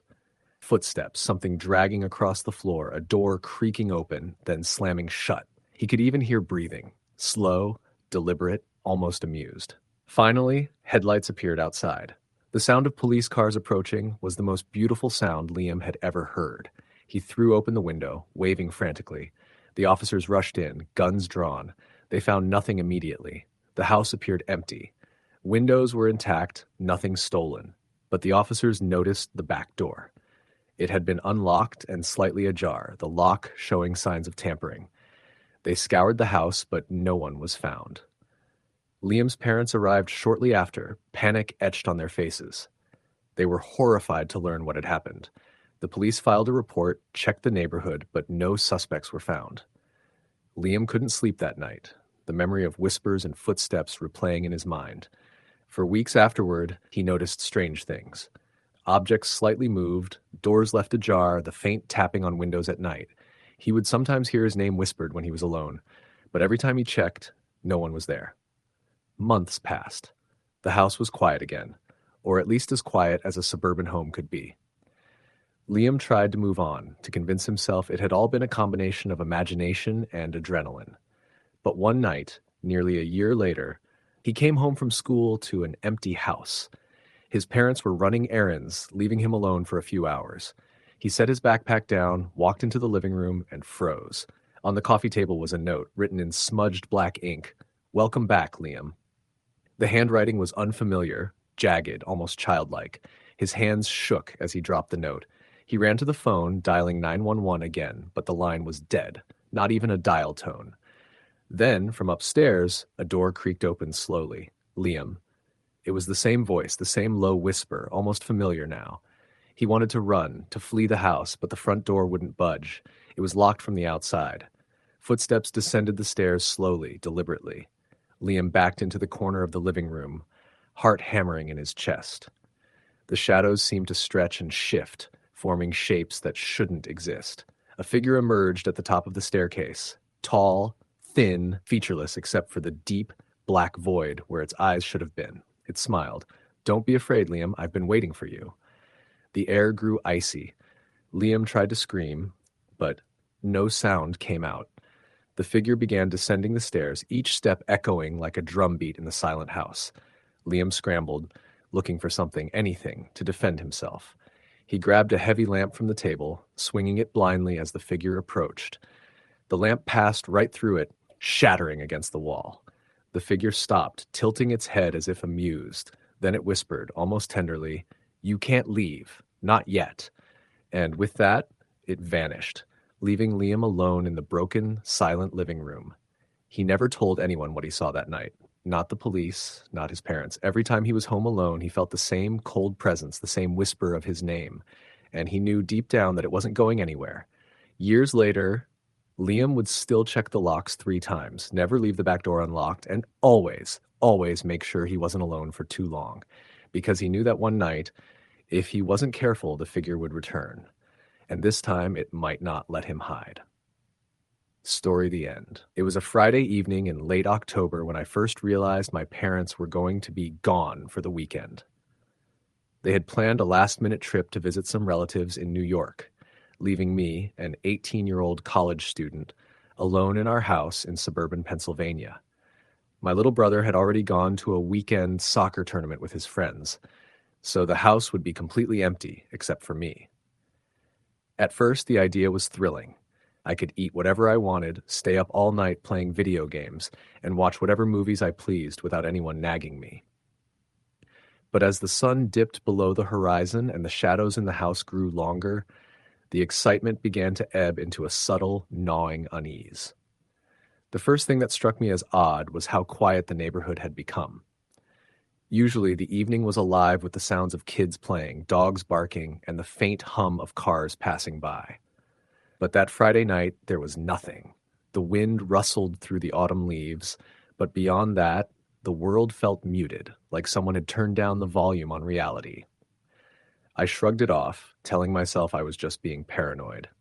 After unpacking some groceries and making a simple dinner, I settled onto the couch with my laptop.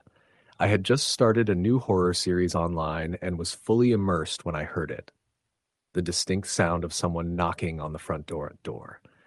I froze. It was a deliberate, slow knock, 3 sharp raps, then a pause, then 2 more. My first instinct was to ignore it.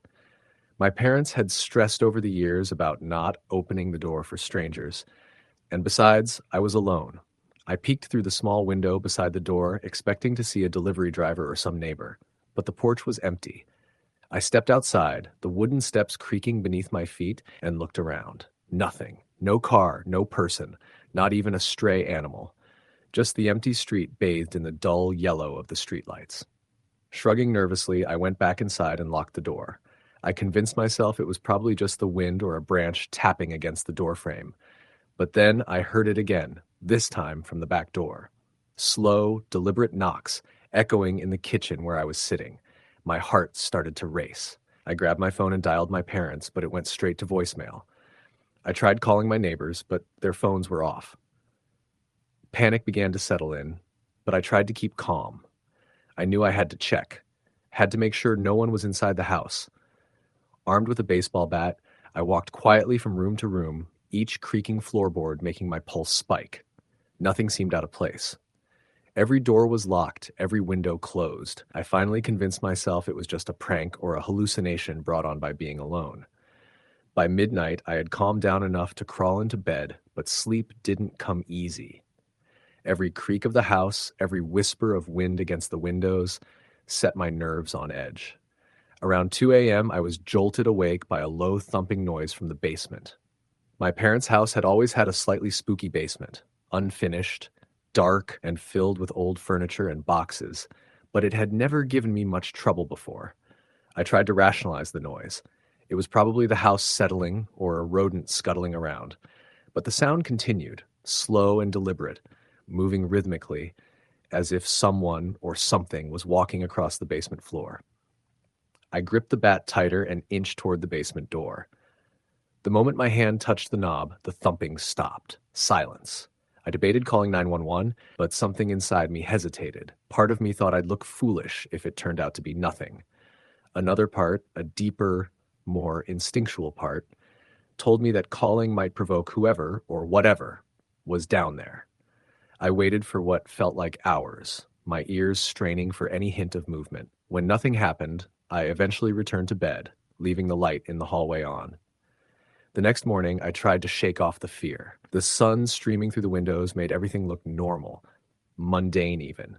I went about my day, cleaning up, watching TV, and occasionally peeking out the windows to reassure myself that no one was lurking outside. By mid-afternoon, I started to feel a little braver and decided to check the basement. I had convinced myself that last night was just my imagination running wild. I descended the stairs slowly, the wooden steps groaning under my weight. Halfway down, I noticed something I hadn't before. The basement door to the storage room at the far end was slightly ajar. I was sure I had closed it the night before. My hand trembled as I pushed it open. Inside, the room was dark and smelled faintly of mildew. Nothing seemed out of place until I saw the footprints. They were small, like someone had been wearing sneakers, and they led from the storage room toward the stairs, disappearing just before reaching the bottom. My blood ran cold. I had never been in that room before that day, and yet the prints looked fresh. I snapped a photo with my phone, trying to steady my shaking hands, and debated whether to leave or investigate further. My curiosity won. I followed the prints up to the main basement floor. That's when I heard it again, the soft, almost inaudible creak of footsteps above me. Someone was upstairs, moving slowly from room to room. My stomach churned, and I barely managed to control my breathing. I backed toward the basement stairs, then froze as a shadow passed across the doorway leading to the living room. My heart pounded as I realized that the figure was moving in the living room, pacing. I couldn't make out any details, but I knew someone was in my house. I ran back upstairs and locked myself in my room, my phone clutched tightly in my hands. I called 911, barely able to speak through my panicked breaths. The operator kept me on the line, telling me to stay calm, stay quiet, and wait for the police. In the background, I could hear faint noises, doors opening and closing, soft footsteps, the occasional thud as if someone dropped something. It felt like hours before I heard sirens. When the police arrived, the intruder was gone. They searched the house thoroughly, but found no signs of forced entry, no fingerprints, nothing. The footprints in the basement had vanished, as if they had never been there. I stayed at a neighbor's house for the rest of the weekend, unable to sleep in my own home. Even after my parents returned, the sense of unease lingered. I kept checking locks, leaving lights on, and avoiding the basement. Weeks later, I learned that a man had been arrested in a nearby town for breaking into homes while families were away. He fit the description of the shadowy figure I had seen, thin, tall, and always careful to avoid cameras and alarm systems. He had never been caught entering my house, but I couldn't shake the feeling that he had been there, watching, waiting for the perfect moment to strike. Over the months, strange things continued to happen. Objects moved slightly, doors would be found unlocked, and I occasionally felt the sensation of being watched. My friends thought I was overreacting, but I knew what I had experienced was real. I began installing cameras, motion sensors, and alarms, but the fear never fully left. Even now, years later, I can't sleep with the doors unlocked, and I always check the windows before bed. It's hard to explain to someone who hasn't experienced it. The feeling of absolute vulnerability, being completely alone and knowing that someone could be in your house without your knowledge. The worst part is the uncertainty. Even after the man was caught, I still have the image of that shadow in my living room, pacing slowly, waiting for the perfect moment. It haunts me. I've tried to rationalize it, telling myself that luck was on my side and that the intruder never intended to harm me. But deep down, I know that's not true. He was looking for an opportunity, and he found me alone, completely exposed. Every sound at night, every creak, every wind gust is a reminder of that night, a reminder that I was completely powerless. Since then, I've taken extra precautions whenever I'm home alone. I check doors and windows multiple times, keep lights on, and even installed a panic button connected directly to the local police station. I've spoken to my parents about the incident, and they are just as shaken as I am. We now have strict rules for leaving the house empty, and I've warned my younger siblings about the dangers of being alone. I still remember that first knock on the door, the deliberate, calculated rapping that cut through the quiet of the night. I remember the footsteps in the basement and the shadow in the living room. Most of all, I remember the terror, the raw, unfiltered fear of knowing that someone was in my home, and there was nothing I could do to stop them. Even now, when I return home from college or work, I check the locks twice, walk through the house carefully, and keep an ear out for any unusual sounds. I never turn my back on the doors, and I always make sure my phone is charged and within reach. That night taught me a lesson I'll never forget. Being home alone isn't just a mundane, boring experience. It can be terrifying, and sometimes the danger is closer than you think. I've told this story to friends, to strangers, and even to my own family, but it never seems to convey the full weight of what I felt. The fear, the helplessness, the sensation of being watched and hunted. It doesn't fade. Some nights, I lie awake, convinced I hear soft knocking or the faint scrape of footsteps across the floor. My parents reassure me that it's just my imagination, that the man who haunted my home was caught and won't return. But I know better. Once that kind of terror enters your life, it never really leaves. I learned the hard way that being home alone is not just about freedom or independence. It's about vigilance, awareness, and respect for the unknown. And sometimes, despite all precautions, it's about surviving the night with nothing more than your wits and the hope that the shadows outside your window aren't hiding someone waiting for you. That weekend left a permanent mark on me. I am more cautious, more alert, and more aware of how vulnerable we truly are when we are alone. I keep a bat by my bed, cameras in every room, and I check every lock twice before sleeping. I am no longer reckless or careless. But even with all these measures, the fear never truly dissipates. I still hear things at night, soft knocks, footsteps, and whispers, and I know deep down that some part of that night will always remain with me. It's a fear that can't be explained, only experienced. And once you've been home alone and truly scared, the world never feels entirely safe again. Story the end. It started like any normal Friday afternoon. My parents had a last-minute work trip and decided I should stay home alone for the weekend. I was 21, a college student, and had been home alone before, but never for more than a night. I thought it would be a rare opportunity to relax, maybe binge watch shows without anyone nagging me to clean up, eat whatever I wanted, and stay up all night. The house was in a quiet subdivision outside of Raleigh, North Carolina, one of those neat streets with manicured lawns and white picket fences, and, for the most part, nothing ever happened there. That weekend, though, proved to be the exception. I waved my parents off around 11 a.m., locked the door behind them, and immediately felt a weird mix of excitement and nervousness. I unpacked the groceries, cleaned up a few dishes, and tried to get into the routine of being completely alone. By mid-afternoon, I was sprawled across the living room couch, laptop on my lap, a cup of iced tea, and the blinds half closed to filter the sun. Everything was normal, mundane even, but that subtle, almost imperceptible quiet, that's when the unease started. It began with small things. The refrigerator hum seemed louder, like it was vibrating in tune with my heartbeat. The wind rattled the front window in odd, uneven bursts.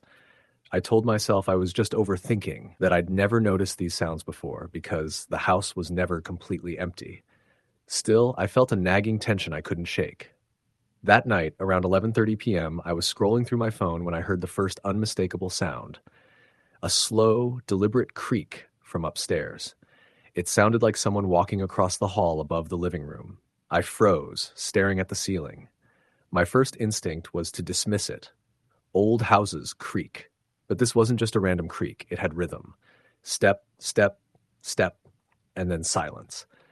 My stomach dropped. I debated calling anyone, but didn't want to overreact. Eventually, curiosity overpowered fear, and I grabbed a flashlight and crept up the stairs, each step cautiously placed so as not to make a sound. The hallway was empty. My bedroom door, my parents' bedroom, the guest room, even the closet, nothing. I let out a breath I didn't realize I'd been holding, convincing myself it was my imagination. I didn't sleep well that night. Every tiny noise, pipes groaning, the air vent humming, the floorboards settling, made me jump. Around 2 a.m., I thought I heard it again. Footsteps. Someone was moving slowly, deliberately, across the floor upstairs. I stayed frozen, heart hammering, listening. Then I heard it, a soft knock on my bedroom door. Not a tap, not a knock from inside the room, but a deliberate, sharp knock from the hallway side. My blood ran cold. I grabbed my phone, texted my best friend Alex in a whisper, explaining what was happening. He was half awake, groggy, but agreed to come over immediately. 10 minutes later, I heard his knock at the front door. Relief flooded me. but it didn't erase the terror. Together, we moved through the house, checking every room again. Nothing. No intruder, no forced entry, no evidence anyone had been there, except for the feeling that someone had walked those floors, watched those rooms. Alex stayed the night, sleeping in the living room while I barricaded myself in my bedroom. I couldn't shake the sensation of being observed, every creak and shadow amplifying my fear. At one point, I thought I saw a figure at the top of the stairs, just a silhouette, fleeting, but when I blinked, it was gone. I spent the rest of the night clinging to the thought that at least I wasn't completely alone. The next morning, we discovered the first real proof. On the sliding glass door that led to the backyard, there was a smudge of a handprint on the outside. Larger than mine, the outline of fingers and a palm pressed against the glass. I froze, staring at it. Neither Alex nor I had touched it from the outside, and the door had been locked. Whoever had been there had been close enough to press a hand to the glass and look in. My stomach churned with panic. We called the police. They came, inspected the house, checked for fingerprints, footprints, anything, and found nothing. They suggested maybe it was a neighbor playing a prank or some random trespasser, but I knew better. It wasn't a prank. It wasn't random. Someone had been in my backyard. Someone had been inside the house. Saturday was tense. Every sound made me jump. Every shadow seemed to move. I didn't eat much, barely touched my phone, and stayed with Alex whenever I could. Around 10 p.m., after Alex left to get some supplies from his car, I heard it again. The footsteps upstairs, slow and deliberate, pacing back and forth.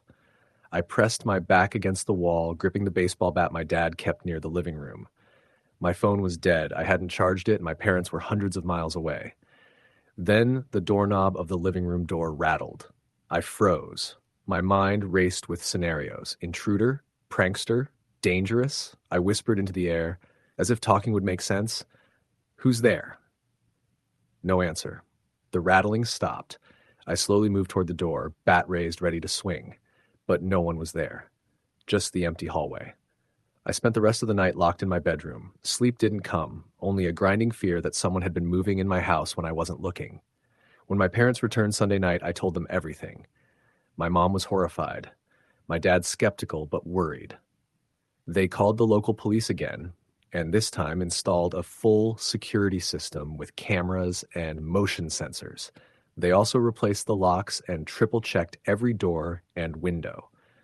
Even with those precautions, I couldn't shake the feeling that I had been violated in my own home. I couldn't explain the footsteps, the shadow at the top of the stairs, or the handprint on the sliding door. I still don't know who it was or why they didn't do more, or if they were still lurking nearby. But I know what I experienced was real. The terror of being home alone, hearing someone move in the house, feeling like they were just out of sight, it's something I will never forget. Years later, I still avoid being home alone if I can. Even a quiet night, the hum of the refrigerator, the creak of the floors, the whisper of the wind outside, they all remind me of that weekend. I learned the hard way that a house that feels completely safe can turn into something terrifying when you are alone, that freedom and security are not always guaranteed, and that sometimes the fear comes not from what you see, but from what you know is there, just out of reach. Even now, I remember the smell of the old carpet, the faint sound of the vent rattling, the heavy silence that pressed against me in every room. I remember lying awake, waiting for footsteps that might never come again, yet always feeling them. It taught me a lesson about vigilance, caution, and respect for the unknown. That weekend didn't just scare me. It changed the way I view my own safety, my own home, and the fragility of solitude. Every time I hear a creak at night, I feel that old fear crawl up my spine. Every shadow against the wall makes me pause. And every time I think about being home alone, I remember the sound of those deliberate, slow footsteps above me, the sound of someone else moving in my house when I was supposed to be completely safe. That is the memory that will never leave me. Story the end.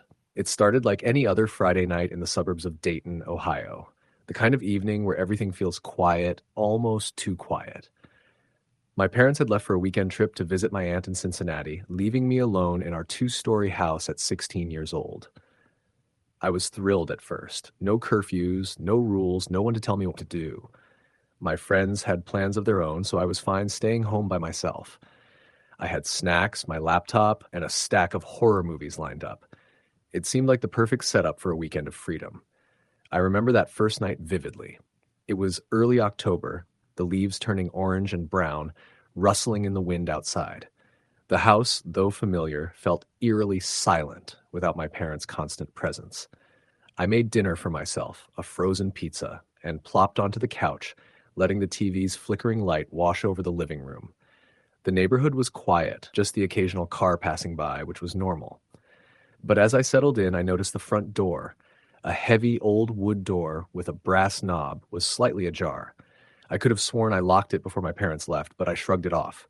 Maybe the wind had blown it open. That night, around midnight, I was woken by the sound of the doorbell. At first, I thought it was a dream. It was loud, persistent, echoing through the empty house. My stomach twisted. Who could be at the door this late? I peeked through the peephole. Nothing. Just the dark porch and the dim light of the street lamp. My first instinct was to ignore it, to chalk it up to some prank or a glitch in the neighborhood. The doorbell rang again, more urgent this time, almost demanding my attention. I called my parents, but there was no answer. My phone battery was low, and I didn't want to wander outside. The logical part of me wanted to just stay put, but fear was creeping up my spine. Then I heard it, a faint scratching, like someone dragging their fingers across the siding of the house. It came from the back. I froze. The dog, our Labrador, had been with me until my parents left, but he had gone to my neighbor's house earlier in the day for a play date. There was no one else in the house. I ran upstairs to grab a baseball bat from my closet, my hands shaking. When I looked out the window facing the backyard, I didn't see anyone, but the faint light from the street lamp behind the house made shadows that twisted and stretched unnaturally. Then I noticed something that made my blood run cold. Footprints. Wet footprints on the deck leading to the back door, and they were large, bigger than any adult's shoes that had ever been around our house. They stopped at the door, and I could see the smear of mud from someone pressing their hands against the glass. I remember screaming, though I don't think anyone could hear me. I ran down the stairs, locked all the doors, and called 911. While I was on the line, I could hear the faint sound of someone walking across the living room upstairs. The operator told me to stay calm, stay on the line, and wait for the police. But as I listened, I realized that the footsteps were not random. They were deliberate, pacing slowly, almost methodically, as if the person knew exactly where I was. The police arrived in what felt like an eternity. When they entered, the house seemed untouched. The back door was locked, the windows secure. They reassured me, saying it could have been an animal or just my imagination, and that I was safe now. I tried to sleep that night, but every creak of the floorboards sounded like someone moving in the dark. The next day, I tried to convince myself it was over. I cleaned up, watched TV, and tried to act normal. But that evening, around 7, I heard a knock at the front door again. My heart sank. I didn't want to look, but curiosity got the better of me. I peeked through the curtain, and there was a man standing there, wearing a hoodie, his face obscured. I slammed the door shut, locked it, and called the police again. When they arrived, he was gone. They said it could have been someone casing the house, but there was no way to know for sure. Over the next few nights, things escalated. I started hearing noises at odd times, footsteps in the attic, whispers outside my bedroom window, sometimes just the sound of breathing near the doors. I would wake up to find objects moved, doors unlocked, the kitchen sink running, though I never touched it. One night, I saw a shadow move across the hallway while I was in the bathroom. I froze, and then I heard a faint voice whisper my name. It was soft, almost casual, but unmistakable. I realized that I wasn't imagining it. Someone or something was in the house with me. I tried to call friends, but they laughed it off, assuming I was scared because I was alone. My parents were unreachable, and I didn't want to go to a hotel alone. I started keeping my bedroom door locked and windows sealed, but it didn't stop the occurrences. I would hear things moving above me or down the hall, and sometimes the front door would creak as if someone was leaning against it. One night, around 2 in the morning, I woke to a sound that made me almost pass out. It was the sound of footsteps coming up the stairs, but slower this time, deliberate. I grabbed the baseball bat and slowly opened my door. The living room was empty, but the back door was wide open. I froze, not sure whether to run or stay. That's when I saw it, a figure at the end of the driveway just standing there watching. I could see the outline, the hoodie, the way they didn't move. I ran upstairs, locked myself in, and called the police again. This time they found footprints leading from the driveway to the back of the house and disappearing into the woods behind us. No one was ever caught. After that, I stayed awake every night. Lights on, doors locked, phone in hand. The fear was suffocating. I started seeing shadows in the corners of my eyes, hearing my name called from empty rooms. One night, I swear I saw a hand reach out from under my bed, just for a moment. I jumped back, screaming, but there was nothing there when I looked. The longest night was the one before my parents came home. I could feel someone in the house the entire time. Every sound was amplified. The refrigerator humming, the wind rattling the windows, my own breathing. Around midnight, I saw movement at the top of the stairs and then a silhouette in the hallway outside my bedroom. I held my breath, gripping the bat, hoping it would go away. The silhouette moved slowly down the hall, then stopped in front of the living room, and then I heard it. A soft, mocking laugh. I called 911 one last time, my voice trembling so much I could barely speak. The operator told me to stay in my room, not to confront anyone. Minutes later, I heard the sound of the front door opening and closing. Then, silence. Absolute silence. I didn't move until dawn. When the police arrived, they found nothing, just like before. No signs of forced entry or no footprints except the ones outside the previous night. But I knew what I saw. I knew it was real. When my parents returned the next day, I was exhausted, haunted, and constantly looking over my shoulder. I tried to explain, but they were skeptical. They said maybe I had imagined it, the stress of being alone playing tricks on my mind. But deep down, I knew I hadn't. The house, though seemingly empty now, had felt alive with something else for those 3 nights. Something that was watching, waiting, testing me. Even years later, I can't shake that feeling.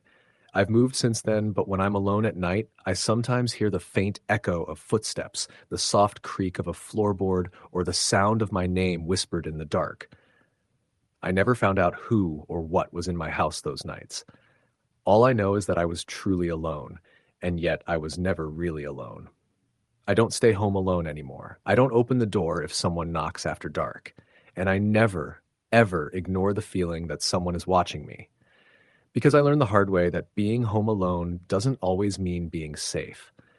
The world outside can be quiet, but sometimes the real danger is already inside. The fear didn't end when my parents came back. For weeks, I would check every room before going to bed. Sometimes I would see a shadow from the corner of my eye or hear the soft scratch of fingernails on the siding. Once my mother came home to find the living room rearranged, cushions on the floor, doors open that she swore she had closed. I told her what happened, but without proof, it sounded like teenage paranoia. But I knew it wasn't. Months later, I learned from a neighbor that someone had been caught in the area. Someone who had been watching houses, breaking in when families were away, but they were never caught at our house. The police said we were lucky, but the truth was I didn't feel lucky. I felt violated, exposed, hunted. Every time I walk past a dark window at night, my pulse quickens. Every creak of a floorboard in an empty house sends me into panic. Even now, I can't explain everything. There were nights when I was certain someone entered the house, yet no one was found. Objects moved, doors opened, whispers in the dark. I can still feel the eyes watching me, the presence that didn't belong lingering just beyond sight. I sometimes wonder if that person, or whatever it was, knew exactly what it was doing, how to terrify someone without ever being caught. I know people will call me paranoid or exaggerating or even lying, but I don't care. I know what happened. I lived it. And being home alone taught me something I'll never forget. The scariest moments aren't the ones you see coming. They're the ones you can't see at all. Story the end. I remember the weekend clearly, even though it happened almost 10 years ago. My parents had decided to go to Chicago for my aunt's wedding, leaving me, a 20-year-old college student, alone in our house in a quiet suburb of Ohio. I had stayed home alone before, but never for more than a night, and never with them flying out of state. There was something about the freedom that felt exciting at first, but looking back, I realized that freedom came with a weight I couldn't have imagined. It started Friday morning when they left. I waved them off at the driveway, watched their minivan shrink down the street, and closed the front door behind me. The house immediately felt different, quieter, almost too quiet. I shrugged it off and decided to spend the day catching up on homework and cleaning up. I even allowed myself to order lunch from a local diner, something my parents usually discouraged. Everything was ordinary, normal, mundane, and yet I kept noticing small things that made me uneasy.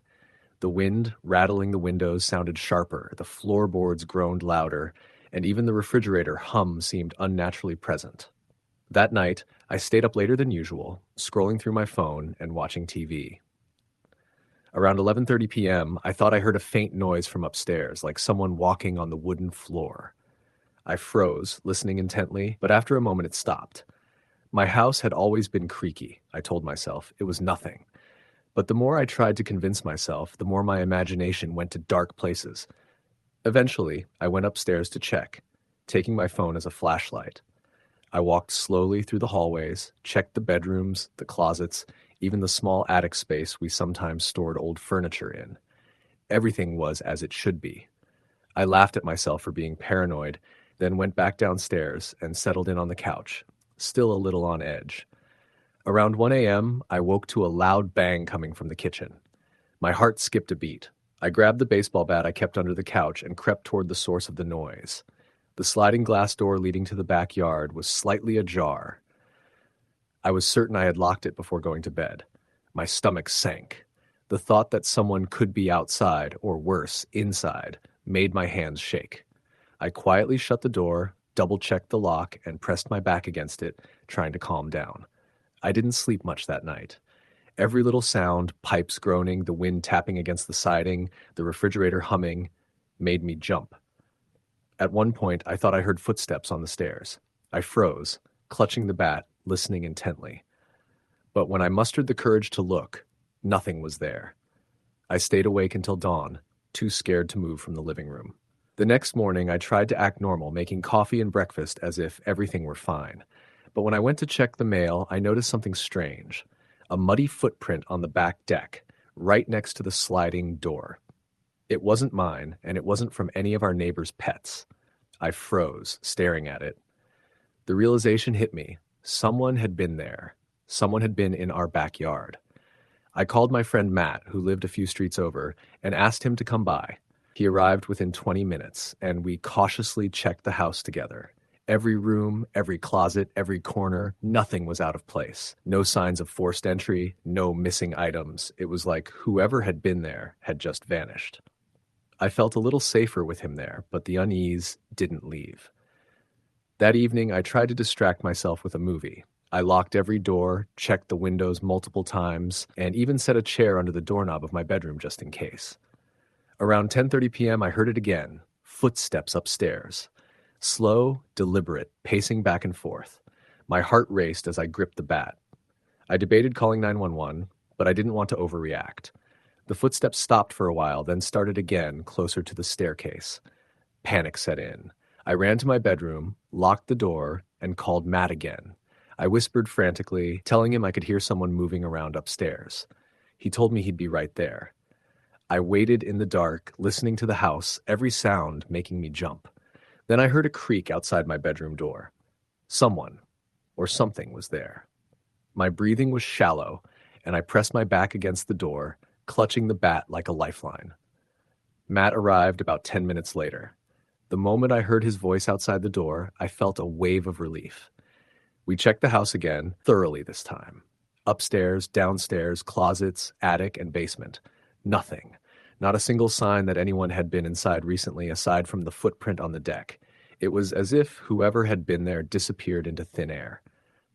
I stayed awake for the rest of the night with Matt, too scared to sleep alone. We talked about it, trying to rationalize what happened, but neither of us could explain it. Saturday morning, I called the local police and filed a report. They came to inspect the house, checked for signs of forced entry, and even dusted for fingerprints. They found nothing, which was both comforting and terrifying. Nothing proved that anyone had been in the house, yet I knew what I had experienced was real. The rest of the weekend passed with tense quiet. I didn't sleep much, constantly checking the locks and windows. I avoided going outside alone, and every small noise made me jump. I realized how vulnerable I had been. The freedom I had looked forward to at the start of the weekend had turned into a nightmare of fear and uncertainty. When my parents returned on Sunday, they were surprised by how shaken I was. I showed them the footprint on the back deck and explained everything that had happened. My mom was visibly worried, my dad skeptical but concerned. They installed additional locks and even a security system shortly after. I haven't been home alone since that weekend, and I make sure to stay in touch with neighbors whenever my parents go out of town.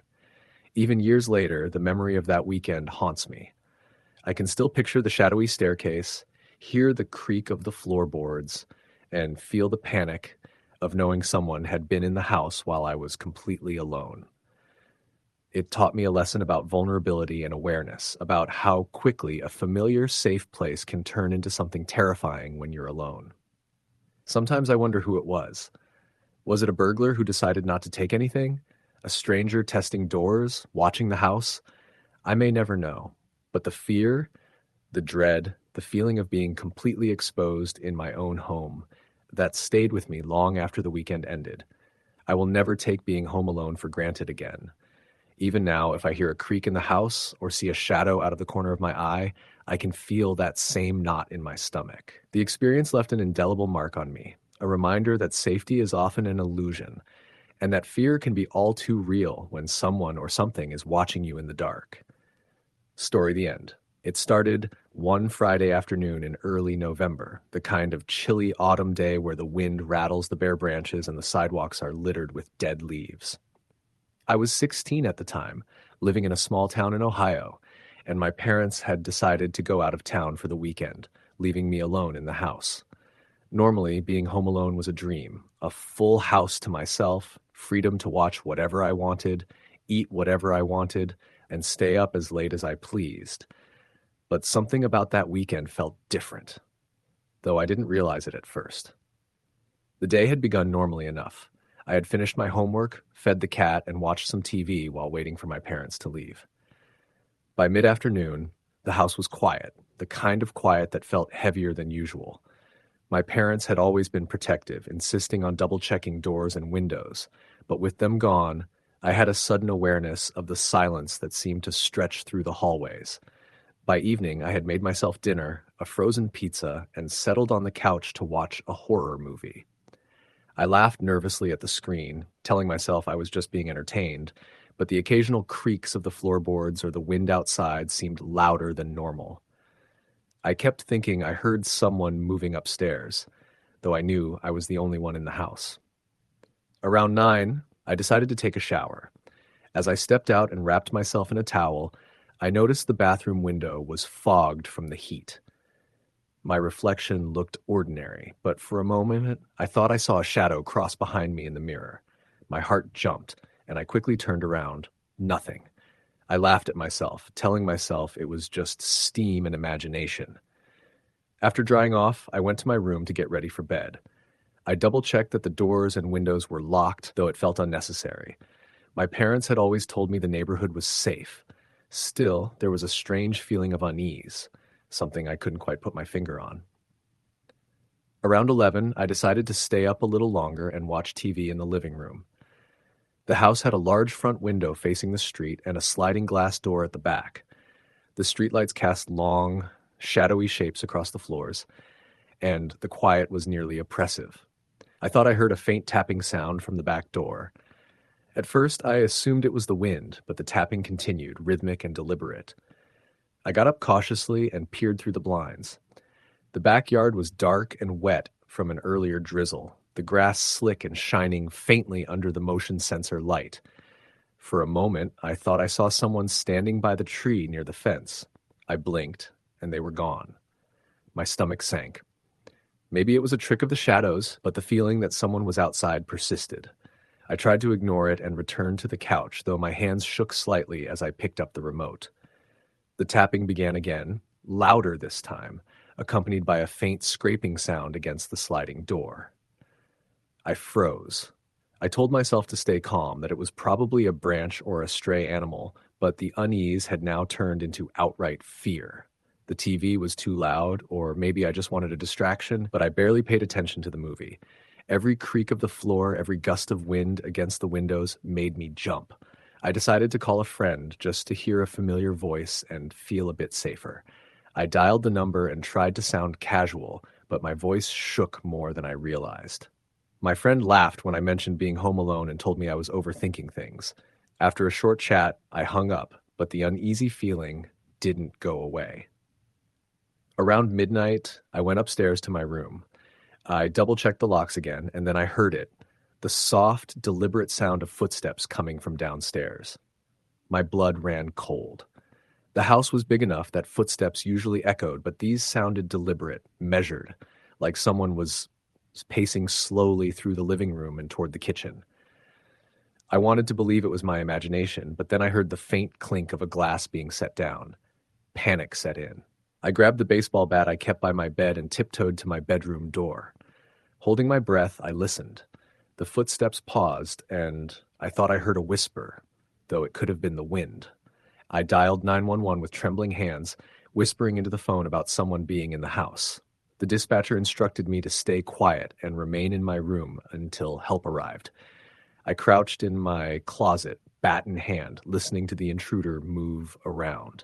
The faint scrape of shoes across the floor, the low creak of the staircase, the occasional soft thud, every sound made my heart pound harder. Minutes felt like hours. Then, silence. I strained to hear, but all I could detect was my own breathing and the low hum of the refrigerator from the kitchen. I debated peeking out, but fear rooted me to the spot. Suddenly, the front door creaked. I froze again. The dispatcher told me the police were on the way, and soon after, flashing red and blue lights illuminated the room through the window blinds. Relief washed over me, but my body was still tense. The officers searched the house from top to bottom. Every room, every closet, every corner. They found nothing. No signs of forced entry, no footprints inside. One of the officers suggested it might have been an animal, or even just the house settling, but he looked uneasy when he said it. The next morning, I went to the back porch, and my stomach dropped. Wet footprints, bare and large, led from the yard to the sliding glass door. I had locked it the night before. The footprints were too big to be mine, and there were no other signs of neighbors or friends having been around. My parents came home later that day, and I told them what had happened. My dad looked pale. He admitted that a neighbor had reported seeing someone lurking near our house a few months earlier, but that police never found anyone. The memory haunted me for weeks. Every noise at night, every shadow on the walls reminded me of that weekend. I never wanted to be home alone again, and even years later, whenever I returned to that house, the memory of the wet footprints and the slow, deliberate steps downstairs came rushing back, making my skin crawl and my heart race. Even now, thinking back to that night, I realize how easily an ordinary house can feel like a trap when you're truly alone. The silence, the creaks, the shadows, they all take on a new meaning. Something was there that night, something real, something that didn't belong, and it left me with a fear that never truly left. Story the end. It started out as just another weekend alone. My parents had planned a trip to Florida for a wedding, leaving me, their 19-year-old daughter, alone in the house for the first time with no older siblings or neighbors around. The house was in a quiet suburban neighborhood in Georgia, the kind where kids ride bikes and dogs bark at squirrels and the streetlights flicker on at 6:30 sharp. I had stayed home alone before, but never for an entire weekend, and certainly never when my parents were flying out of state. I felt a mix of excitement and nerves when I locked the front door behind them Friday morning, waving them off while secretly hoping the weekend would be quiet and relaxing. At first, everything seemed ordinary. I went about my day, doing chores my mom had listed on the fridge, picked up groceries, and even allowed myself to order Chinese food for lunch without having to share. By early evening, I settled into the living room with a blanket and my laptop, scrolling through social media and watching YouTube videos. Outside, the sun was setting and casting long shadows across the yard, but I didn't pay much attention to it. That was my first mistake. It wasn't until about 9 that night that I started hearing the small noises that would later haunt me. At first, it was just a faint scratching, almost like a branch brushing against the side of the house. I didn't think much of it, assuming it was the oak tree in the front yard. But as I got up to grab a drink from the kitchen, I heard it again.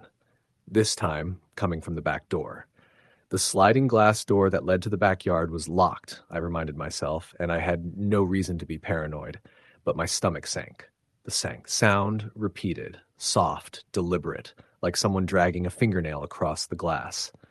I froze, gripping the edge of the counter. My heart raced as I strained to hear over the hum of the refrigerator. I convinced myself it was a raccoon or a stray cat. I laughed quietly to myself, telling myself I was acting like a child, then locked the sliding door again, double-checked the deadbolt, and retreated to the living room. I sat on the couch trying to ignore the hairs standing up on the back of my neck. Around 11, the sound came again, this time paired with a faint thud upstairs. My house has 2 floors, and the upstairs hallway runs above the living room. The thud was soft but unmistakable, like someone walking across the floor deliberately, stepping on the edges of the carpet to make noise. I paused the video I was watching, holding my breath. Silence. Then, just as I started to think I had imagined it, I heard it again. Thump, thump, thump. Slow, deliberate, walking back and forth. I grabbed my phone and called my best friend, Kevin, who lived a few blocks away.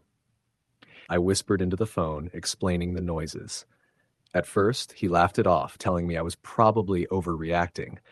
But when I told him the thumping was happening as we spoke, his tone changed. He offered to come over immediately.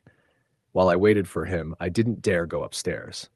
I sat on the couch in silence, clutching a baseball bat I kept near the coffee table just in case. Every creak of the house made my heart leap into my throat. When Kevin arrived about 15 minutes later, I let him in, relief washing over me like a wave. We moved cautiously upstairs together, checking every bedroom and closet. The rooms were empty, and nothing seemed disturbed. We even checked the attic and the basement, finding nothing out of place. I felt partially reassured, but also deeply unsettled. Kevin stayed the night, sleeping in the living room while I sat in my bedroom with the door locked, listening to every noise. I don't think either of us slept much. The next morning, I tried to act normal. I went about making breakfast, tidying the house, and texting my parents updates about how everything was fine. But when I stepped into the kitchen, I noticed something strange. A small smudge on the inside of the sliding glass door. It looked like a handprint. Just a faint outline, but definitely human-sized. My stomach dropped. Kevin and I stared at it, a chill running through both of us. Neither of us had touched the door since locking it the night before. I called the police, and they came out to inspect the house. They found no signs of forced entry and no footprints in the yard. They suggested it could be a neighbor or someone wandering through the area, maybe even a prankster. I wasn't convinced. That handprint was too deliberate, too cleanly pressed to be accidental. The thought that someone had been outside the door, possibly watching me sleep, made me nauseous.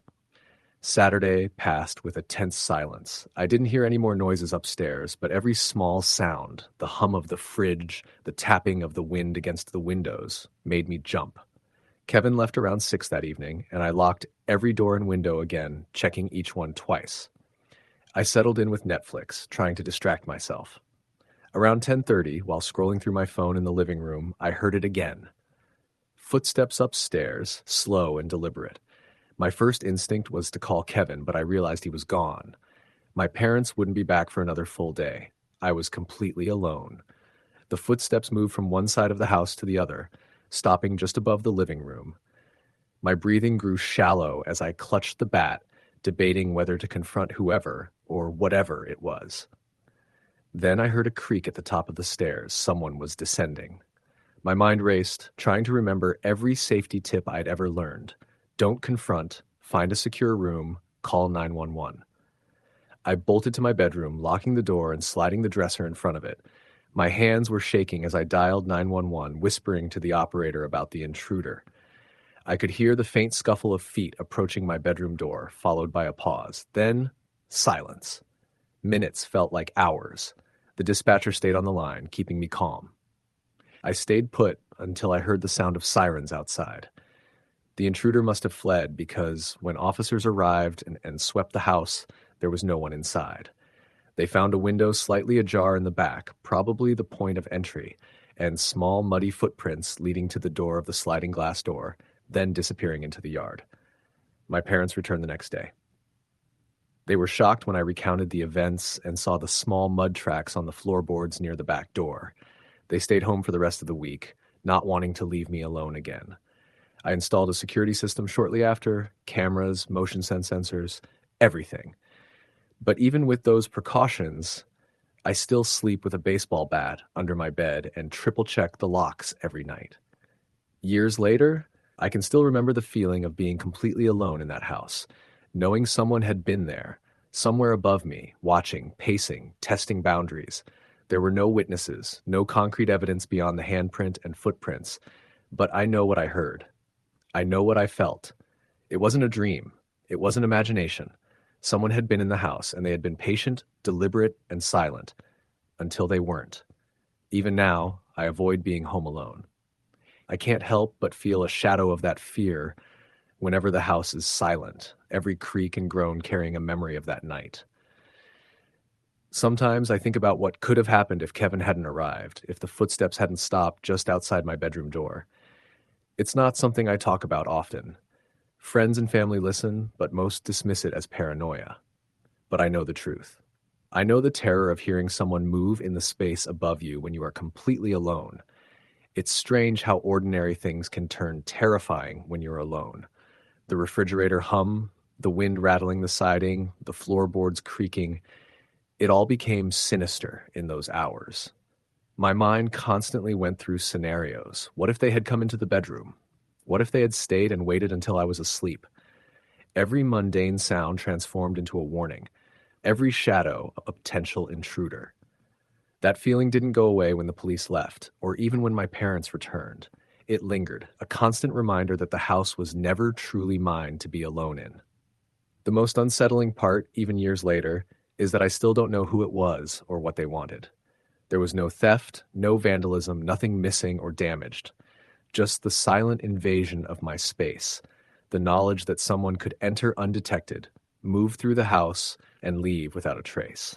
It's a vulnerability I carry with me, a fear embedded deep, not just of being home alone, but of the unknown that could be lurking just beyond the locked doors. I've since moved out of that house, but I can still picture it vividly. The sliding glass door at the back, the staircase leading to the second floor, the shadowed hallway. Every time I visit my parents, I instinctively check the locks, notice the creaks in the floor, and feel that old unease creeping back. Being home alone is no longer something I take lightly. I never leave the doors unlocked, I never ignore strange noises, and I never assume I'm completely safe. Because I know the truth. One weekend alone in a familiar house in a quiet neighborhood can turn into a nightmare with no warning, no evidence, and no closure. Story the end. It started on a quiet Friday evening in a suburb of Columbus, Ohio. The sun had dipped behind the trees, leaving a chill in the air and a stretch of shadowed lawns between the streetlights. Emma Harper, 17, had been left home alone for the weekend. Her parents had gone out of town for a wedding in Chicago, and her younger brother Lucas was spending the night at a friend's house. It was the first time she'd been completely alone in the house since she was 12. And part of her had been looking forward to it, the freedom to watch whatever she wanted, eat whatever she wanted, and not answer to anyone. But the feeling of excitement was already starting to curdle into something uneasy as dusk turned to dark. Emma was curled up on the couch with her laptop, watching a late-night sitcom when she first noticed it, a soft thumping sound upstairs, barely audible over the TV. She froze. For a moment she thought she had imagined it, but the sound came again, a muted, rhythmic tap. Tap, tap, tap. Her house was old, wooden floors creaking in the cold night air, but this didn't sound like ordinary settling noises. Emma told herself it was probably the cacks moving around upstairs, but Max was nowhere near the upstairs hall. She tried to ignore it, hoping it was nothing. She grabbed her phone to call her best friend Tara just to have someone to talk to. But the moment she unlocked the phone, she realized she had no signal, not a single bar. She groaned. That was normal for this part of the house. The old brick walls always interfered with reception. Emma tried to shake it off, blaming the silence and the dark for making her imagination run wild. Then the doorbell rang, a sharp, unexpected sound that made her jump. Who would be at the door this late? She peeked through the peephole. Nothing. Just the empty street, the glow of her porch light. She frowned and waited. When she opened the door, there was still no one there. Just the cold night air, the smell of wet leaves, and the faint rustle of trees. She closed the door, locking it behind her, and tried to focus on the TV again. But the uneasy feeling stayed, coiling in her stomach. Tap, tap, tap. Now it was coming from the living room ceiling. Her heart skipped. She grabbed a flashlight from the kitchen drawer and slowly made her way toward the stairs. Each step she took made the old wood groan, echoing in the empty house. She reached the top landing and swept the beam across the hallway. Nothing. Just the hallway, the doors to the bedrooms, and the shadows stretching across the walls. Must be the cat, she whispered to herself, trying to convince herself. She heard Max meow from downstairs, a faint sound that should have reassured her, but didn't. Tap, tap. Louder now. It was coming from her parents' bedroom. Emma swallowed hard, gripping the flashlight tighter. She crept toward the door and pressed her ear against it. The sound stopped abruptly. A second later, she heard a soft, wet, dragging noise as if something or someone was moving across the floor. Emma's breath caught in her throat. She backed away slowly, the beam of the flashlight shaking in her hand. Suddenly, her phone buzzed. She jumped. A text message. But it wasn't from anyone she knew. The screen lit up with a single, chilling line, "I can see you." Her heart raced. She spun around toward the stairs, thinking maybe it was a joke, a prank from one of her friends. But no one was there. The text came again, "I am inside." Emma bolted down the stairs, two at a time, and reached the front door. She tried to open it, but it was stuck. She yanked, panic rising, and finally got it open enough to squeeze through. Outside, the night was still. No one in sight. No sound but the wind in the trees. She ran to her neighbor's house, pounding on the door. Mr. Larkin, an older man who had always been kind to her family, opened the door, looking groggy. "Emma, what's wrong?" he asked. "There's someone in my house," she gasped. "Please, call the police." Mr. Larkin didn't hesitate. He dialed 911, and within minutes, flashing lights illuminated the street. Police officers ran into the house while Emma stayed with Mr. Larkin. After a thorough search, they reported back. "No signs of forced entry," one officer said. "No one in the house." Emma shook, trying to understand. She insisted she had heard the noises, the dragging, the tapping. The officer nodded politely, jotting notes. "Maybe the house settling, Emma. You were home alone, right? That can make things feel a lot scarier." She tried to calm herself, but the unease didn't leave. That night, she didn't sleep. Every creak, every shadow felt like something waiting, watching. The next day, her parents called to check in.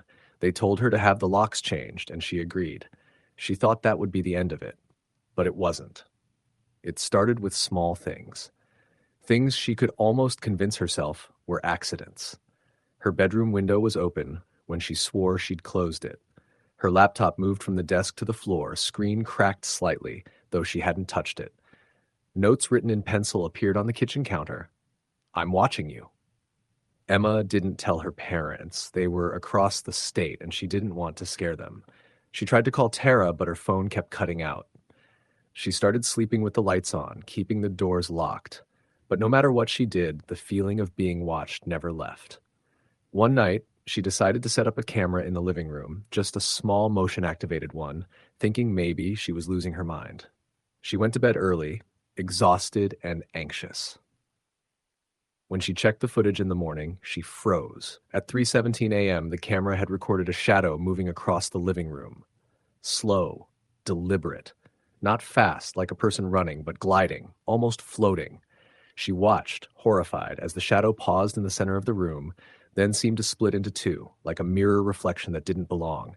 And then, unmistakably, she saw a figure, a man, tall, faceless in the shadows, turn and look directly at the camera. Emma nearly dropped the phone. She called the police immediately. This time, they came with backup, bringing flashlights, radios, and a dog. The house was searched again, every inch. Once more, they found nothing. No sign of a break-in, no fingerprints, no trace of anyone. But the officer who led the search didn't dismiss her this time. "We'll increase patrols in your area," he said, "but I need you to be careful. Don't go downstairs alone at night. If you see anything, call us immediately." Emma tried to leave town for a while, staying with friends. But every night, no matter where she was, she felt it, the presence, the watching. Once she heard a voice whisper her name outside a window in a stranger's apartment. Another night, she woke to find her hotel door unlocked, the chain latch undone, even though she had locked it herself. The experience changed her. She became hyper-aware, anxious, jumpy at every creak, every shadow. She finally moved out of her parents' house for good after high school, renting an apartment downtown. She told herself she was safe. She told herself it had been a series of coincidences, imagination, paranoia, but she could never shake the memory of that figure. She could still see it in her mind, tall, dark, faceless, standing in the living room, watching, and the notes, the texts, the whispers, they never stopped completely. They only stopped for a while, enough to give her a false sense of security. Years later, she received a letter, no return address. Inside, a single line written in the same scrawled handwriting she had seen on the kitchen counter that first week: "I've never left. Emma didn't sleep that night." And she never did. Fully. Again. Story the end. It was supposed to be just another ordinary Friday night. My parents had left for a weekend trip to New York, and I, 17 and full of that naive sense of invincibility, was home alone for the first time. Our house sat on the edge of a quiet cul-de-sac in suburban Ohio, the kind of place where nothing ever happened, and the neighbors waved at each other from across well-manicured lawns. I remember feeling this sudden rush of freedom as the car pulled out of the driveway, the sound of its engine fading into the distance, leaving me completely alone. I should have felt excited, maybe even a little thrilled, but instead, there was this strange tightness in my chest that I couldn't shake. I tried to ignore it at first. I went about my normal routine, grabbed a bag of chips, plopped in front of the TV, and turned on a movie. The house was eerily quiet. Even the usual hum of the refrigerator seemed louder, more intrusive, somehow amplifying the silence. I told myself I was being paranoid, that it was just the house settling or the wind outside. But the feeling persisted, nagging at the back of my mind like a low buzzing that I couldn't identify. Around 9 o'clock, I heard the first sound that made my stomach drop.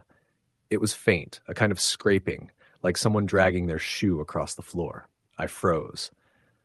I knew I was alone, so logically, it had to be nothing, maybe the dog next door or the wind rattling something outside. But the sound came again, this time from the back of the house, where the basement door was. I had always had a weird feeling about the basement, a cold, musty dread that made me avoid it whenever I could. Now I had no choice but to investigate if there was any rational explanation. I crept to the basement door, each step deliberate and silent. My hand hovered over the doorknob for a few seconds before I turned it slowly, trying not to make a sound. The door creaked as I opened it, and the darkness of the basement hit me like a wall. I flicked the light switch, and the dim bulb above sputtered to life, casting long, jittery shadows across the concrete floor.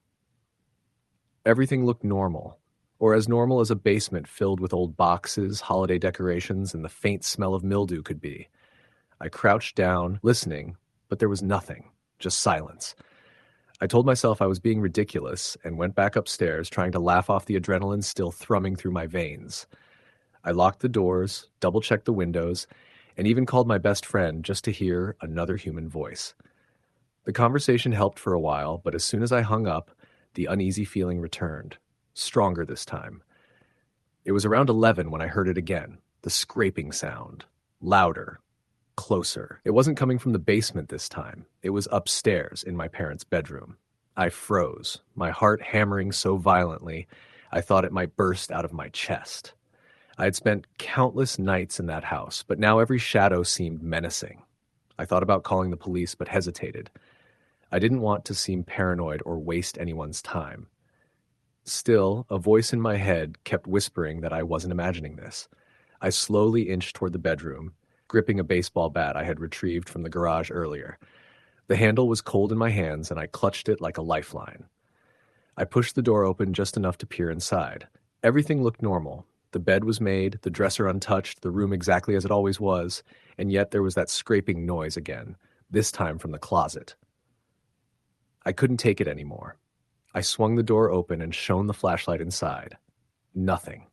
No one. I exhaled shakily, telling myself I must be losing it. I backed out of the room and leaned against the hallway wall, trying to calm down. But that's when I saw it, a shadow moving across the living room floor, flickering in the moonlight, streaming through the front window. My stomach lurched, and I dropped the flashlight. It clattered to the floor, spinning light across the walls. The shadow didn't move again, but the memory of it burned into my mind. I retreated to the kitchen, trying to rationalize everything. Maybe it was just the shadows playing tricks on me, the combination of fear and isolation making me see things that weren't there. I kept reminding myself of that, but deep down, I knew it wasn't just my imagination. Around midnight, I decided to lock myself in my room and wait for morning. I barricaded the door with a chair and tried to distract myself with music on my phone, but it was impossible to focus. Every creak of the house, every groan of the settling wood made me jump. Hours seemed to stretch endlessly, each minute heavier than the last. I must have dozed off at some point because when I woke, the house was silent again, or so I thought. That's when I noticed the sound of footsteps on the stairs. Slow, deliberate, coming from the main floor up toward my room.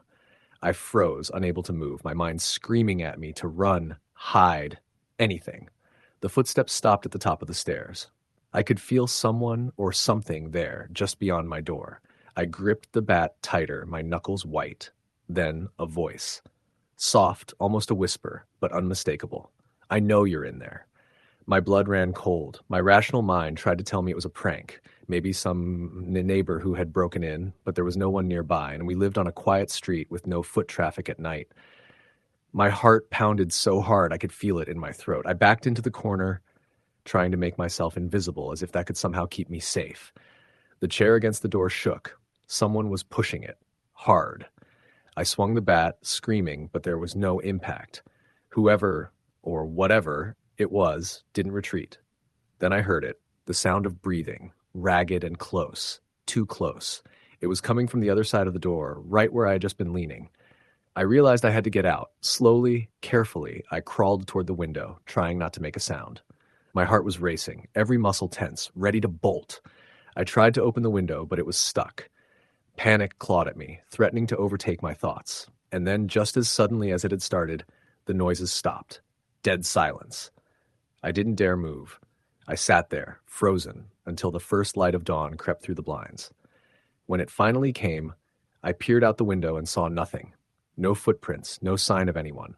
My parents came home later that day, oblivious to the terror I had endured, laughing about their trip as if nothing had happened. I tried to tell them what I'd heard, what I had seen, but they brushed it off, saying I must have been scared because I was home alone for the first time. I couldn't shake it, though. I kept thinking about that shadow, that whisper, that presence in the house. Over the next few days, I double-checked every lock, every window, every possible entry point. Nothing. No sign of a break-in, no evidence of anyone having been there. It was as if whatever had come into my home had left without a trace. Weeks later, I learned something even more unsettling. Our neighbor's house, just a few doors down, had been broken into the same night. They hadn't seen anyone, and nothing was stolen, but the intruder had moved through the house methodically, leaving strange marks on the walls, scratches, like fingernails, small enough that you could almost miss them if you weren't looking closely. The police had no leads, no explanation, nothing that could tie it to anyone in the neighborhood. I started noticing other things around our house. Doors that were unlocked despite me locking them, objects slightly out of place, shadows moving just at the edge of my vision. It wasn't constant, but it was enough to make me dread being alone. I slept with the lights on for months, never going into the basement, always checking every room before bed. The final straw came about 6 months later. I had returned home from a late shift at my part-time job, tired and drained. The house was quiet, but that familiar tightness in my chest returned. I went upstairs to my room and froze. On my bed, written in what looked like mud or some dark substance, were the words, "I know you're alone." I screamed, dropped my bag, and ran out of the house without looking back. I didn't call my parents right away. I didn't want to tell anyone, didn't want to sound insane, but I never stayed home alone again. I moved out as soon as I could, and when I told friends, most laughed it off, chalking it up to teenage paranoia. But I knew the truth. I had been home alone, and something had been inside with me. Something patient. Something that waited until it knew I was vulnerable. Even now, years later, I can't walk past my old neighborhood without a shiver. The memory of that night, the sound of those footsteps, that whisper in the dark, it stays with me. And sometimes late at night, when I'm alone in my apartment, I hear a faint scraping just at the edge of hearing, and I remember that I am never truly alone. Story. The end. It was a Friday evening in late October when the Woods family left for their weekend trip to the cabin upstate. Their house, a modest two-story in suburban Ohio, seemed normal enough from the outside. Freshly mowed lawn, pumpkins on the porch, and the familiar glow of porch lights. The kids, 14-year-old Jenna and 10-year-old Caleb, had been reluctantly told they would stay home alone because their parents' friends were joining them, and the cabin was cramped. Jenna wasn't thrilled with the idea, and Caleb didn't know how to feel, part excited, part nervous. The neighborhood was quiet, the kind where doors were rarely locked because everyone assumed everyone else was trustworthy. As soon as the Woods left, the house settled into an eerie silence. Jenna and Caleb ate cold leftovers, the microwave ticking in the background, the wind rustling the trees outside.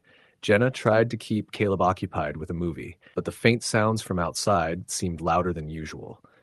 The branches scraped against the windows in a way that felt unnatural, like claws tapping on glass. At first, Jenna chalked it up to nerves. Caleb, oblivious, kept asking if their parents were coming back soon. Jenna assured him they would, though she herself felt uneasy. Around 9, Jenna went upstairs to get her laptop. As she climbed the stairs, she noticed something odd, the faint scent of cigarette smoke. Neither of her parents smoked, and Caleb certainly didn't. She paused, listening, thinking she might be imagining things. The smell grew stronger near her parents' bedroom door. She knocked lightly. "Mom? Dad?" No answer. She pushed the door open slowly. The room was empty, everything in its place, but the smell lingered, clinging to the air like a warning. Trying to shake off the feeling, she went back downstairs. Caleb had fallen asleep on the couch with the TV murmuring. That's when she heard it, a soft click, like a door opening somewhere on the first floor. She froze, heart hammering. The front door was locked. She had checked it after dinner. She tried to rationalize. Maybe the wind blew it open. But the sound repeated, followed by the faintest dragging noise, like someone shuffling their feet across the hardwood. Jenna tiptoed to the kitchen, eyes scanning the shadows. The backyard doors were still closed, and the locks were intact. She grabbed a kitchen knife, holding it in front of her like a flimsy shield. Her phone buzzed in her pocket. Her mom had texted a simple, "Have fun, be safe." Jenna felt a momentary wave of relief, remembering her parents would be back tomorrow. Then she heard it, a slow, deliberate knock at the back door. Heart in her throat, she whispered, "Caleb, wake up." The little boy stirred, groggy. "What is it?" he mumbled. "There's someone outside," Jenna said, voice low, trying not to panic. She peeked through the blinds. Nothing. The yard was empty. The wind rustled the trees again. Then she saw it, a shadow moving just beyond the porch lights. It was human-shaped, crouching slightly, watching the house. Jenna grabbed Caleb and ran to the phone. Dialing 911, her hands shook. "911? What's your emergency?" the dispatcher asked. "There's someone outside my house. I'm home alone with my little brother. They're watching us," Jenna said, her voice trembling. She described the shadow, the movement, everything. The dispatcher stayed calm. "Stay on the line, lock all doors, and do not confront anyone." Jenna did as she was told. She and Caleb huddled in the bathroom, lights off, listening. The shadow didn't move away. Instead, a window on the first floor rattled as though someone were pressing against it. Then the back door handle began to jiggle. Heart hammering, Jenna whispered, "They're trying to get in." Minutes felt like hours. Then, silence. The dispatcher instructed her to wait for the police, who would arrive shortly. When she heard sirens finally in the distance, she opened the bathroom door just enough to peek. The figure was gone. Officers swept the yard, finding no one. A door latch had been tampered with, but the house was otherwise intact. They told her she did the right thing and left her with a sense of uneasy relief. Jenna tried to sleep after that, Caleb clinging to her side. The night stretched on. Around 3 a.m, she woke to a faint tapping on her window, upstairs this time. Frozen, she listened. A voice, almost inaudible, whispered, "I'm in here." The words were clear, but no one was there. She screamed, shaking Caleb awake. They called 911 again. Officers arrived once more. This time there was a muddy footprint on the front porch, small, like it belonged to someone wearing tennis shoes. But it wasn't Caleb's. Jenna never saw anyone. The house was still, except for the oppressive feeling of being watched. The next day, her parents returned. Jenna tried to explain, but her mother hugged her tightly, telling her it must have been some prankster. The house was empty and nothing was taken, her dad said. But Jenna knew what she'd heard, the whispering, the shadow outside. She couldn't forget the feeling of eyes on her, the scraping footsteps. Weeks later, Jenna's friend Sarah came over. They were in the kitchen when Jenna noticed something strange, the same cigarette smell from that night. She waved it off, but when she checked the living room, she found a single matchstick on the floor, partially burned. Neither she nor her parents smoked. Then the phone calls started. At first, just silence. She would pick up, and nothing, no one speaking. Then came the breathing, soft, deliberate, heavy. Sometimes it was her name whispered. Sometimes it was laughter, low and guttural. Her parents thought she was overreacting, but Caleb had started refusing to sleep alone. It wasn't just the calls, items moved. At first, small things, a book, a pen, a cup. Then bigger things, doors left open, cupboards ajar, the TV turning on by itself. Jenna started sleeping with a knife under her pillow, checking locks constantly. Caleb began having nightmares of a man in the shadows, always watching, always smiling. Months passed, and life returned to a fragile normal. But one night, Jenna woke to the sound of her bedroom door creaking open. The lights were off. She froze, listening. A faint whisper came from the dark hallway. "You can't hide." She grabbed Caleb's hand. The whispering stopped. They called the police again, but no one was ever found. The incidents continued sporadically over the years. The Woods family moved eventually, but Jenna would catch glimpses of shadows at the corner of her eye, feel cold drafts where there shouldn't be, hear the faintest footsteps when no one was home. Caleb, now grown, still hesitated to be alone. He once told her he could feel someone standing at the foot of his bed at night, watching, even when the windows were locked.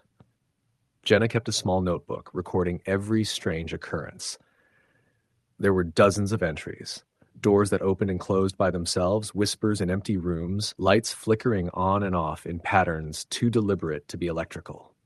Once, she found a note in her handwriting she didn't remember writing, saying, "You shouldn't be alone." The handwriting was hers, but the tone was foreign, almost warning. They learned later that the neighborhood had a history. A man had broken into houses around the area years before, always targeting families with children. He had been caught and imprisoned, but some locals whispered that he had a partner, someone who might never have been found. The thought chilled Jenna more than anything.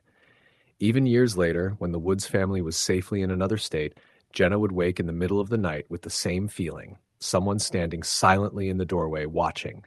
And sometimes in the early hours, she'd hear a soft tap, tap, tap at a window, followed by a whisper, "I'm still here." Story the end. It was the beginning of fall, the kind of night where the air outside carried that crispness you only feel when summer finally lets go. The leaves hadn't fully turned yet, but some had started their change, scattering across the front lawn of my parents' suburban house. I was 17 at the time, a high school senior, and for the first time in a while, I had the entire house to myself.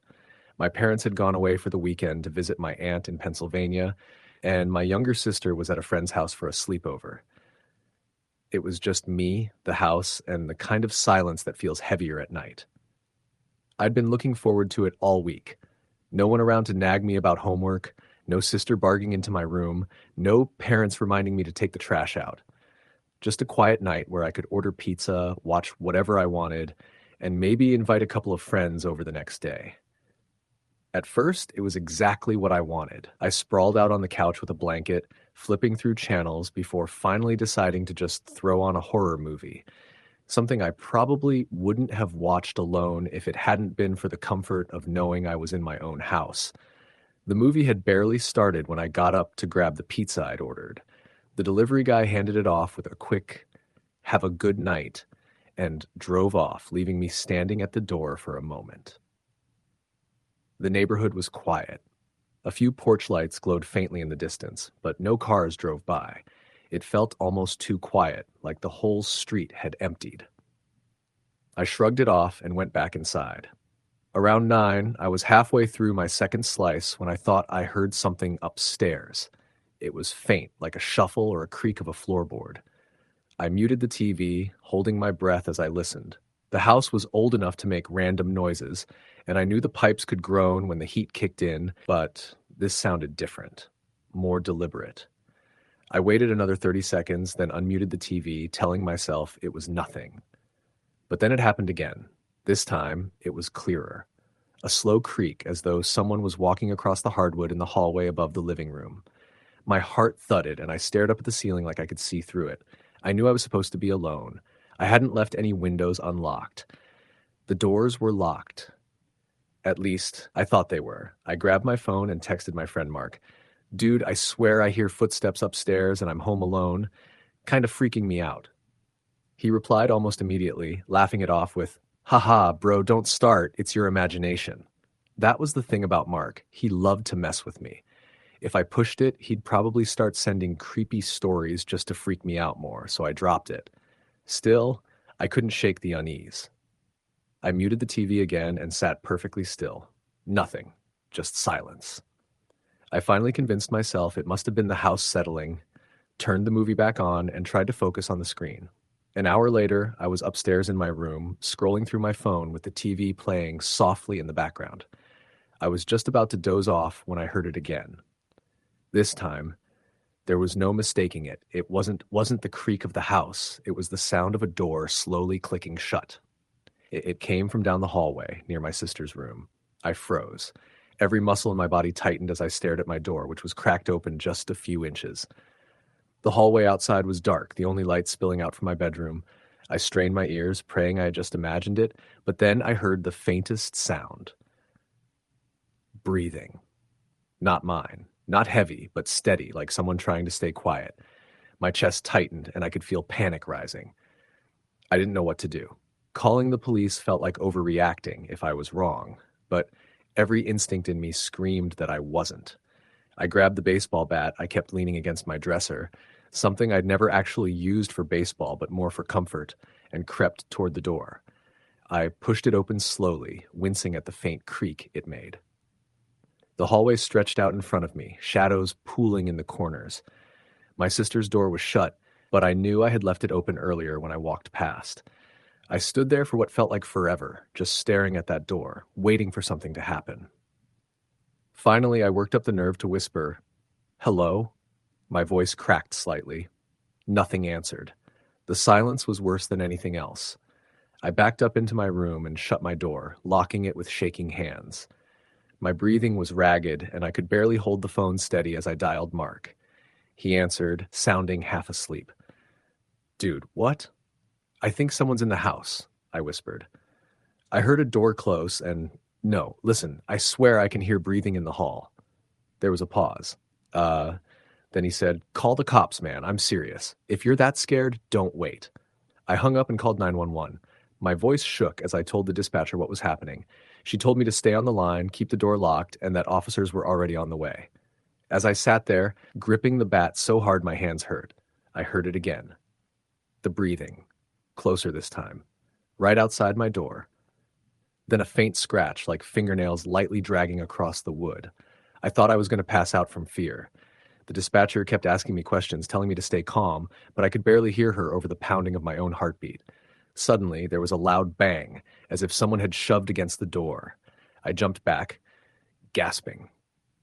"They're trying to get in," I whispered harshly into the phone. The dispatcher told me officers were minutes away, but those minutes stretched endlessly. Another bang. The doorknob rattled violently, but thank God for the lock. Whoever it was tried twisting it over and over, each rattle making me feel like I was about to collapse. And then, silence. I waited, bat raised, every nerve screaming. Seconds passed, then minutes. Nothing. No sound at all. I didn't dare move, afraid that the instant I did, the door would burst open. Finally, I heard sirens in the distance. Relief washed over me so hard I almost cried. I stayed put until the dispatcher told me the officers were inside the house. When I finally unlocked the door and stepped out, 2 police officers were standing in the hallway with flashlights drawn. They searched every inch of the house, closets, the basement, the attic, but they didn't find anyone. No signs of forced entry, no footprints, nothing. The officers told me it was possible I had imagined it, that maybe the noises were from the house settling, but I knew what I heard. That breathing, those scratches, the rattling doorknob. I wasn't crazy. That night, I slept on the couch with all the lights on, too scared to close my eyes. My parents got home the next day, and even though I told them everything, they chalked it up to stress and being alone. But even now, years later, I'll never forget that sound. Breathing just outside my door, and the sickening realization that someone was in the house with me.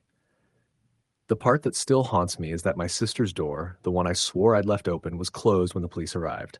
Someone had been in her room, listening, waiting, and they slipped away before anyone could catch them. Story the end. It was the middle of February, one of those weeks where the sun dipped out of the sky before you even realized the afternoon had started. I was 16, and my parents had gone out for the evening. Nothing unusual about that. They'd driven an hour into the city to have dinner with some friends and catch a late movie, leaving me in charge of the house. I'd stayed home alone plenty of times before, and our neighborhood in Ohio was the kind of place where everyone knew everyone else. The streets were quiet, most of the houses dark by 10, and we were tucked away on a cul-de-sac where nothing ever seemed to happen. It wasn't like I was expecting trouble. Still, the silence in a house feels different when you know you're the only one inside it. Every creak sounds sharper. Every gust of wind rattling against the windows feels louder. But that night, I wasn't thinking about fear. I was sitting on the couch in the living room, the glow of the TV lighting the space as I scrolled through my phone. The dog, our old golden retriever named Max, was stretched out on the rug, occasionally lifting his head whenever a noise outside caught his attention before settling back down again. It was around 8 when I first noticed something that didn't sit right. A sound? Subtle, almost too faint to catch, like someone walking across snow outside. Crunch, pause, crunch.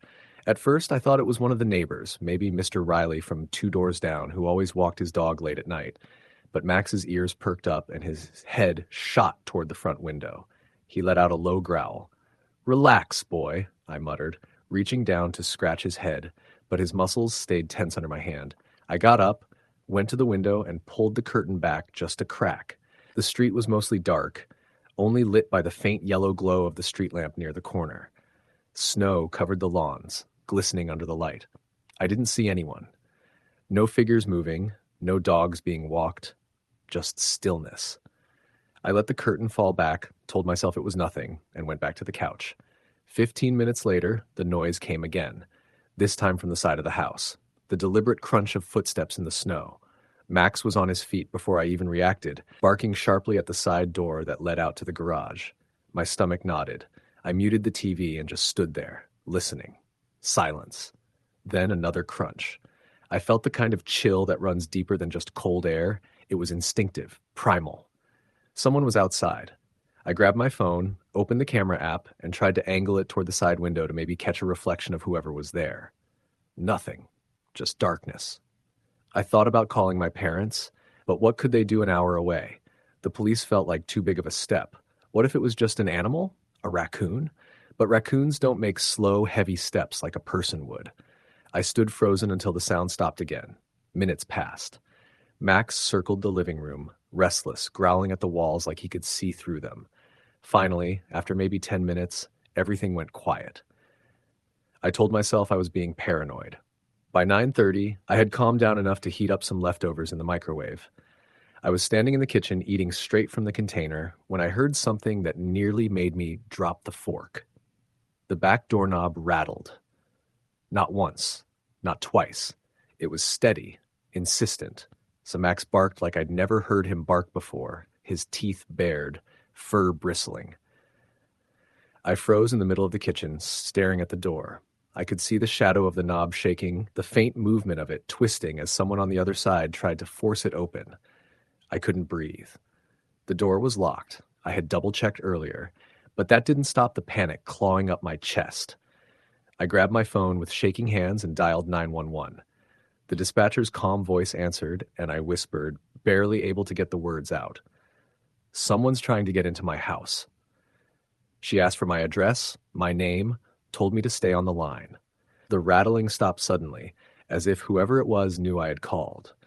I crouched down, pulling Max close, my heart hammering so hard I could hear it in my ears. The dispatcher told me officers were on the way. She kept me talking, asking me where I was in the house, if I could get somewhere safe. I whispered that I was in the kitchen, that the person had been at the back door, and then from upstairs, a floorboard creaked. I nearly screamed. My mind struggled to process it. How could someone already be inside? Had I imagined locking all the doors? Did they slip in while I was distracted by the noises outside? The dispatcher's voice cut through my panic. "Stay calm. Can you safely leave the house?" I looked toward the front door. It was maybe 15 feet away, but it meant crossing the hallway that led to the stairs. If someone was up there, they'd see me. Another creak. Slow, deliberate. Someone was definitely moving upstairs. I whispered to the dispatcher that I couldn't get out, that someone was upstairs. She told me to stay hidden, keep the line open. I backed into the pantry closet off the kitchen, pulling Max in with me. He was trembling, whining low in his throat, but staying quiet. I shut the door as gently as I could and crouched in the dark, holding my phone with white-knuckled hands. The house was silent for a moment. Then came the sound of footsteps descending the stairs, one by one, slow, steady. I could hear my own breathing in the phone, could hear the dispatcher telling me officers were close. The steps reached the bottom of the stairs. The sound shifted across the floor, moving toward the kitchen, toward me. Max pressed against me, muscles rigid, ready to defend. The footsteps stopped right outside the pantry door. I clamped a hand over my mouth, terrified even my breath would give me away. There was no sound for what felt like an eternity. Then, light pressure on the door handle. A slow twist. The door moved just a fraction, the faintest creak before stopping. Then, silence. I don't know how long I stayed like that, but suddenly red and blue lights flashed through the cracks in the blinds of the kitchen windows. The dispatcher said, "The officers are outside. Stay where you are until they reach you." A loud knock rattled the front door, followed by voices shouting, "Police!" The footsteps that had been outside the pantry vanished in an instant. I heard movement, fast and frantic, the sound of the back door being rattled again, this time violently before a crashing noise. The dog bolted as I opened the pantry door and stumbled out, yelling for help. The officers came rushing in, guns drawn, flashlights cutting through the dark. They told me to stay put as they cleared the house. It felt like hours before one of them returned, telling me it was safe. They didn't find anyone inside. But the back door window was shattered, glass scattered across the snow outside. Whoever had been there had escaped into the night. I tried to explain everything, the noises, the rattling doorknob, the footsteps upstairs, but the officers exchanged looks I couldn't read. They searched the yard, the street, but found nothing. No footprints in the snow except my parents' tire tracks from earlier. When my parents finally came home, I broke down sobbing, barely able to explain what happened. The police stayed with us for a while, took my statement, but there was nothing more they could do. No forced entry upstairs, no signs anyone had been there except the shattered back door. For weeks I didn't sleep right. Every sound made me jump, every shadow felt wrong. My parents had the locks changed, installed cameras around the house, but nothing was ever caught. And the part that still makes my stomach twist, the officers swore there were no footprints in the snow leading up to the doors. None at all. But I know what I heard. The crunch of footsteps, the creak of the stairs, the weight of someone standing right outside the pantry door. I wasn't imagining it. I know someone was in that house with me. Story. The end. It was the fall of 2007 when I was 16 years old, living in a quiet suburban neighborhood just outside of Dayton, Ohio. My parents had gone out of town for the weekend to celebrate their anniversary, leaving me in charge of the house. Normally, I would have been thrilled by the idea of having the place to myself.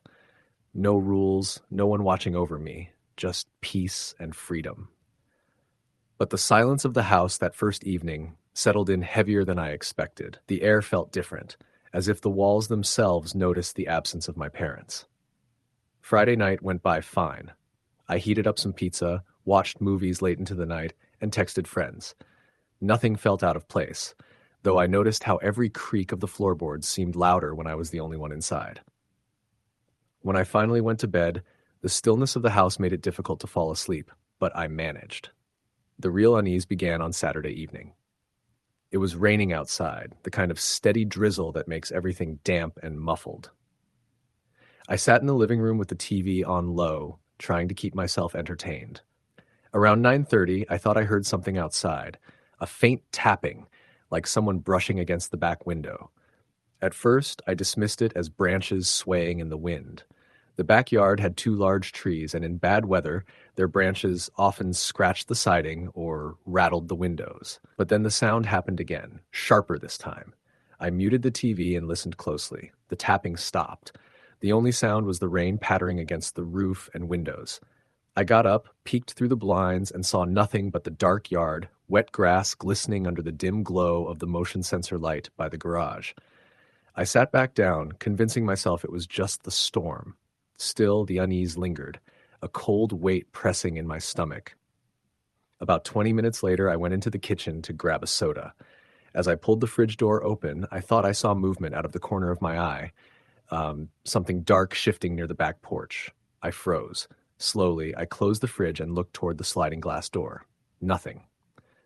Just rain running in streaks down the glass, the yard swallowed by shadows. But the motion sensor light was on. It shouldn't have been. It was only triggered by movement. Usually me, the dog, or occasionally a raccoon. My dog, however, had passed away the previous summer, and there was no one else outside. My pulse quickened as I stood there, staring. I told myself it had to be an animal, a raccoon, maybe even a stray cat. Trying to calm my nerves, I grabbed my soda and returned to the couch. Around 11, I started getting tired and decided to head upstairs. I double-checked the locks on the doors, made sure the windows were shut tight, and went to my room. Lying in bed, I scrolled through my phone until I drifted off to sleep. Somewhere around 2 in the morning, I woke up to a sound that made my skin crawl. It was footsteps. Slow, deliberate footsteps coming from downstairs. At first, I thought I was dreaming. I held my breath and strained my ears. The sound continued, a soft creak of wood under weight, the kind of sound our old staircase made when someone walked up or down. My heart pounded so hard I thought it might burst. I reached for the baseball bat I kept next to my bed. My hands were trembling so badly that the bat shook in my grip. I debated calling my parents or the police, but fear rooted me in place. I just listened. The footsteps moved through the living room, then into the kitchen.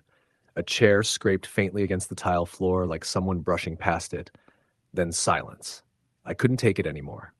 I grabbed my phone and dialed 911 with shaking fingers. Whispering into the phone, I told the dispatcher that someone was in my house. She told me to stay on the line and remain as quiet as possible. Officers were on the way. For what felt like an eternity, I sat on the floor of my bedroom closet, clutching the bat and phone, every muscle in my body rigid with terror. I could still hear faint noises downstairs, as if someone was moving slowly, checking each room. Then, the sound of the front door creaking. My heart leapt into my throat. Was the intruder leaving? Moments later, I heard voices outside. Flashing red and blue lights painted the walls of my room. The dispatcher told me the police had arrived. I finally unlocked my bedroom door and ran downstairs, nearly tripping over myself in panic. The officers searched the house thoroughly. Every room, every closet, every possible hiding spot. Nothing. The doors were all locked, the windows shut tight. There was no sign of forced entry. One of the officers, a tall man with a tired face, told me it was probably my imagination, that being alone in a big house can play tricks on your mind. I insisted I'd heard footsteps, but he gave me a sympathetic smile and said the storm and the house's old creaks might have fooled me. After they left, I tried to calm down, but sleep was impossible. I stayed on the couch with all the lights on until sunrise. The next day, I found something that made my blood run cold. In the morning light, I noticed something on the back porch. Wet footprints. Bare footprints. They led from the yard to the sliding glass door pressed clearly against the concrete. But the most horrifying part was their size. They weren't mine. They were larger. For the rest of that weekend, I couldn't relax. Every sound made me jump. I barely ate, barely moved from the couch. My parents came home Sunday evening, and I didn't tell them the full story right away. I didn't want them to think I couldn't handle being alone. But late that night, when I finally confessed what had happened, my dad grew pale. He admitted something he hadn't told me before. A few months earlier, one of our neighbors had called the police because they'd seen someone standing in our yard late at night watching the house. The officers never found anyone then either. I never asked to stay home alone after that. Even years later, whenever I visit my parents' house, I can't shake the memory of those wet, unfamiliar footprints on the porch and the slow, deliberate steps in the dark. Story, the end. It started out like one of those ordinary nights that should have been nothing memorable, nothing to make my pulse quicken or my stomach knot. My parents had gone out to dinner with some friends, leaving me with the house to myself. I was 17 at the time, old enough to stay alone without anyone worrying. The house was quiet after they left, and I remember appreciating that silence in a way, just enjoying the freedom of not having anyone around to check on me. I sprawled out on the couch, a bag of chips at my side, scrolling through channels before finally settling on some true crime documentary that had been halfway through already. It was a 2-story house in the suburbs, nothing fancy, but not small either. Our neighborhood was the kind of place where you recognized people's cars and waved at the mailman. We weren't rural, but we weren't right on top of each other either, which meant the nights could feel pretty isolated. If you stood out on the porch after dark, you could see a few porch lights glowing here and there, but in between those houses was a lot of shadow and stillness. The night felt normal at first. The documentary droned on in the background, the kind of thing you half watch while staring at your phone. Around 9, I decided I'd make some popcorn and switch over to a movie. I paused the TV, set my phone down, and padded into the kitchen.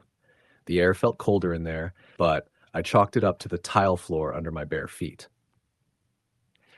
I put the popcorn in the microwave and leaned against the counter, scrolling through texts, mostly nothing important. The first thing I noticed that seemed strange was the sound. It was faint, so faint that I thought at first it was my imagination, or maybe the microwave making a weird noise. But after I stopped the timer halfway through and stood still, I could hear it more clearly. It was coming from the back of the house toward the sliding glass door that opened onto our backyard. It was a sort of tapping, not steady like a branch in the wind, but irregular. Tap, tap, tap. Then nothing for a few seconds. Then another. I froze, staring across the kitchen toward the dark outline of the curtains that covered the sliding door. I tried to convince myself it was nothing unusual, that it could have been the wind blowing something around outside. But the night was still, no rain, no branches hitting the house. I hadn't heard any gusts all day. I moved slowly toward the door, holding my breath. When I reached the edge of the curtains, I slid one back just a few inches and peered outside. Our backyard wasn't huge, just a patch of grass and a wooden fence at the back, with some bushes along the edges. The motion light above the patio was off, which meant nothing had moved out there in a while. The yard was still, empty, no branches, no animals that I could see. I let the curtain fall back and shook my head at myself. Probably the neighbor's dog or a raccoon brushing against the fence. Nothing worth panicking over. I went back to the microwave, restarted the timer, and forced myself not to glance back at the door. The tapping didn't come again right away, and I let myself relax. I carried the bowl of popcorn back into the living room, turned the TV back on, and settled in. But I couldn't shake the uneasiness completely. I kept glancing toward the hallway that led back to the kitchen, listening for sounds that didn't belong. My ears felt sharper than usual, like I was tuning out the TV to catch anything unusual. And then, Right when I started to think I was being ridiculous, I heard something else. This time, it was coming from upstairs. It wasn't loud, but it was distinct, like the creak of a floorboard under weight. I muted the TV instantly and sat up, every nerve in my body on edge. The house made noises sometimes, sure. Wood expanded, pipes clicked, but the sound of someone stepping on the second floor? That was different. It wasn't just once either. There was a pause, then another creak, as though someone was moving carefully from one spot to another. I grabbed the remote and turned the volume up again, telling myself I was imagining things, but I didn't believe it. I had lived in that house long enough to know the difference between house sounds and footsteps. I tried calling my mom. She didn't answer. I tried my dad next. Same result. Both of them had probably silenced their phones at the restaurant. I stood up and walked quietly to the base of the stairs. The upstairs hallway was dark. From where I stood, I couldn't see much beyond the landing. I debated with myself for a full minute about whether to go up there. On one hand, I didn't want to. On the other, I knew I wouldn't be able to sit back down until I convinced myself there was nothing. So I started up, each step careful, my heart hammering harder the higher I went. The creaks had stopped by the time I reached the landing. I glanced down the hallway, my room at the end, the bathroom door slightly ajar, the spare room across from mine. All dark, all silent. I flicked on the hall light, the brightness a small comfort. I stepped into my room first. Nothing. Just the bed, the desk, the cluttered floor. Same as always. I checked the closet just to be thorough, sliding the door open fast like ripping off a bandage. Empty. I went across to the spare room next. This one was trickier because it was used for storage, boxes stacked along the walls. The shadows stretched across the floor, and for a second I thought I saw movement in the corner, but when I turned on the light, it was just my imagination again. By the time I checked the bathroom and found nothing, I almost laughed at myself. My nerves were shot, but the house was empty. I went back downstairs, trying to shake it off. Maybe it was just the documentary putting me on edge. I locked the front door, double-checked the back door, and sat down again with the popcorn. For a while, it was quiet. The movie played, the house seemed calm, and I started to feel foolish for being so worked up. Maybe I could finally relax. Then the power went out. It wasn't gradual. 1 second the TV was glowing in front of me, the next it went black, along with every light in the house. The hum of the fridge cut out, leaving the silence suddenly too thick, too heavy. I sat frozen in the dark, gripping the couch cushion. My first thought was that the breaker had tripped, but we didn't usually lose power unless there was a storm, and the night outside had been clear. Then, from upstairs again, came another sound. This time it wasn't subtle at all. It was a slow, deliberate dragging noise, like something heavy being pulled across the floor. My stomach dropped. I didn't move at first. I sat there in the darkness, every muscle locked. The sound went on for several seconds, then stopped. The silence that followed was worse somehow. I finally managed to stand. My hands were shaking so badly that I almost dropped my phone when I pulled it out. I turned on the flashlight and aimed it at the stairs. The beam cut through the darkness, but didn't reveal anything. I dialed 911 with trembling fingers. The dispatcher's calm voice was the only thing that kept me grounded. I explained that I thought someone was in the house, that I had heard footsteps and dragging noises upstairs. She told me to stay on the line, that officers were on their way, and to keep myself safe. I backed into the kitchen, crouching down behind the counter, my phone clutched in one hand and the flashlight in the other. Every sound made me flinch.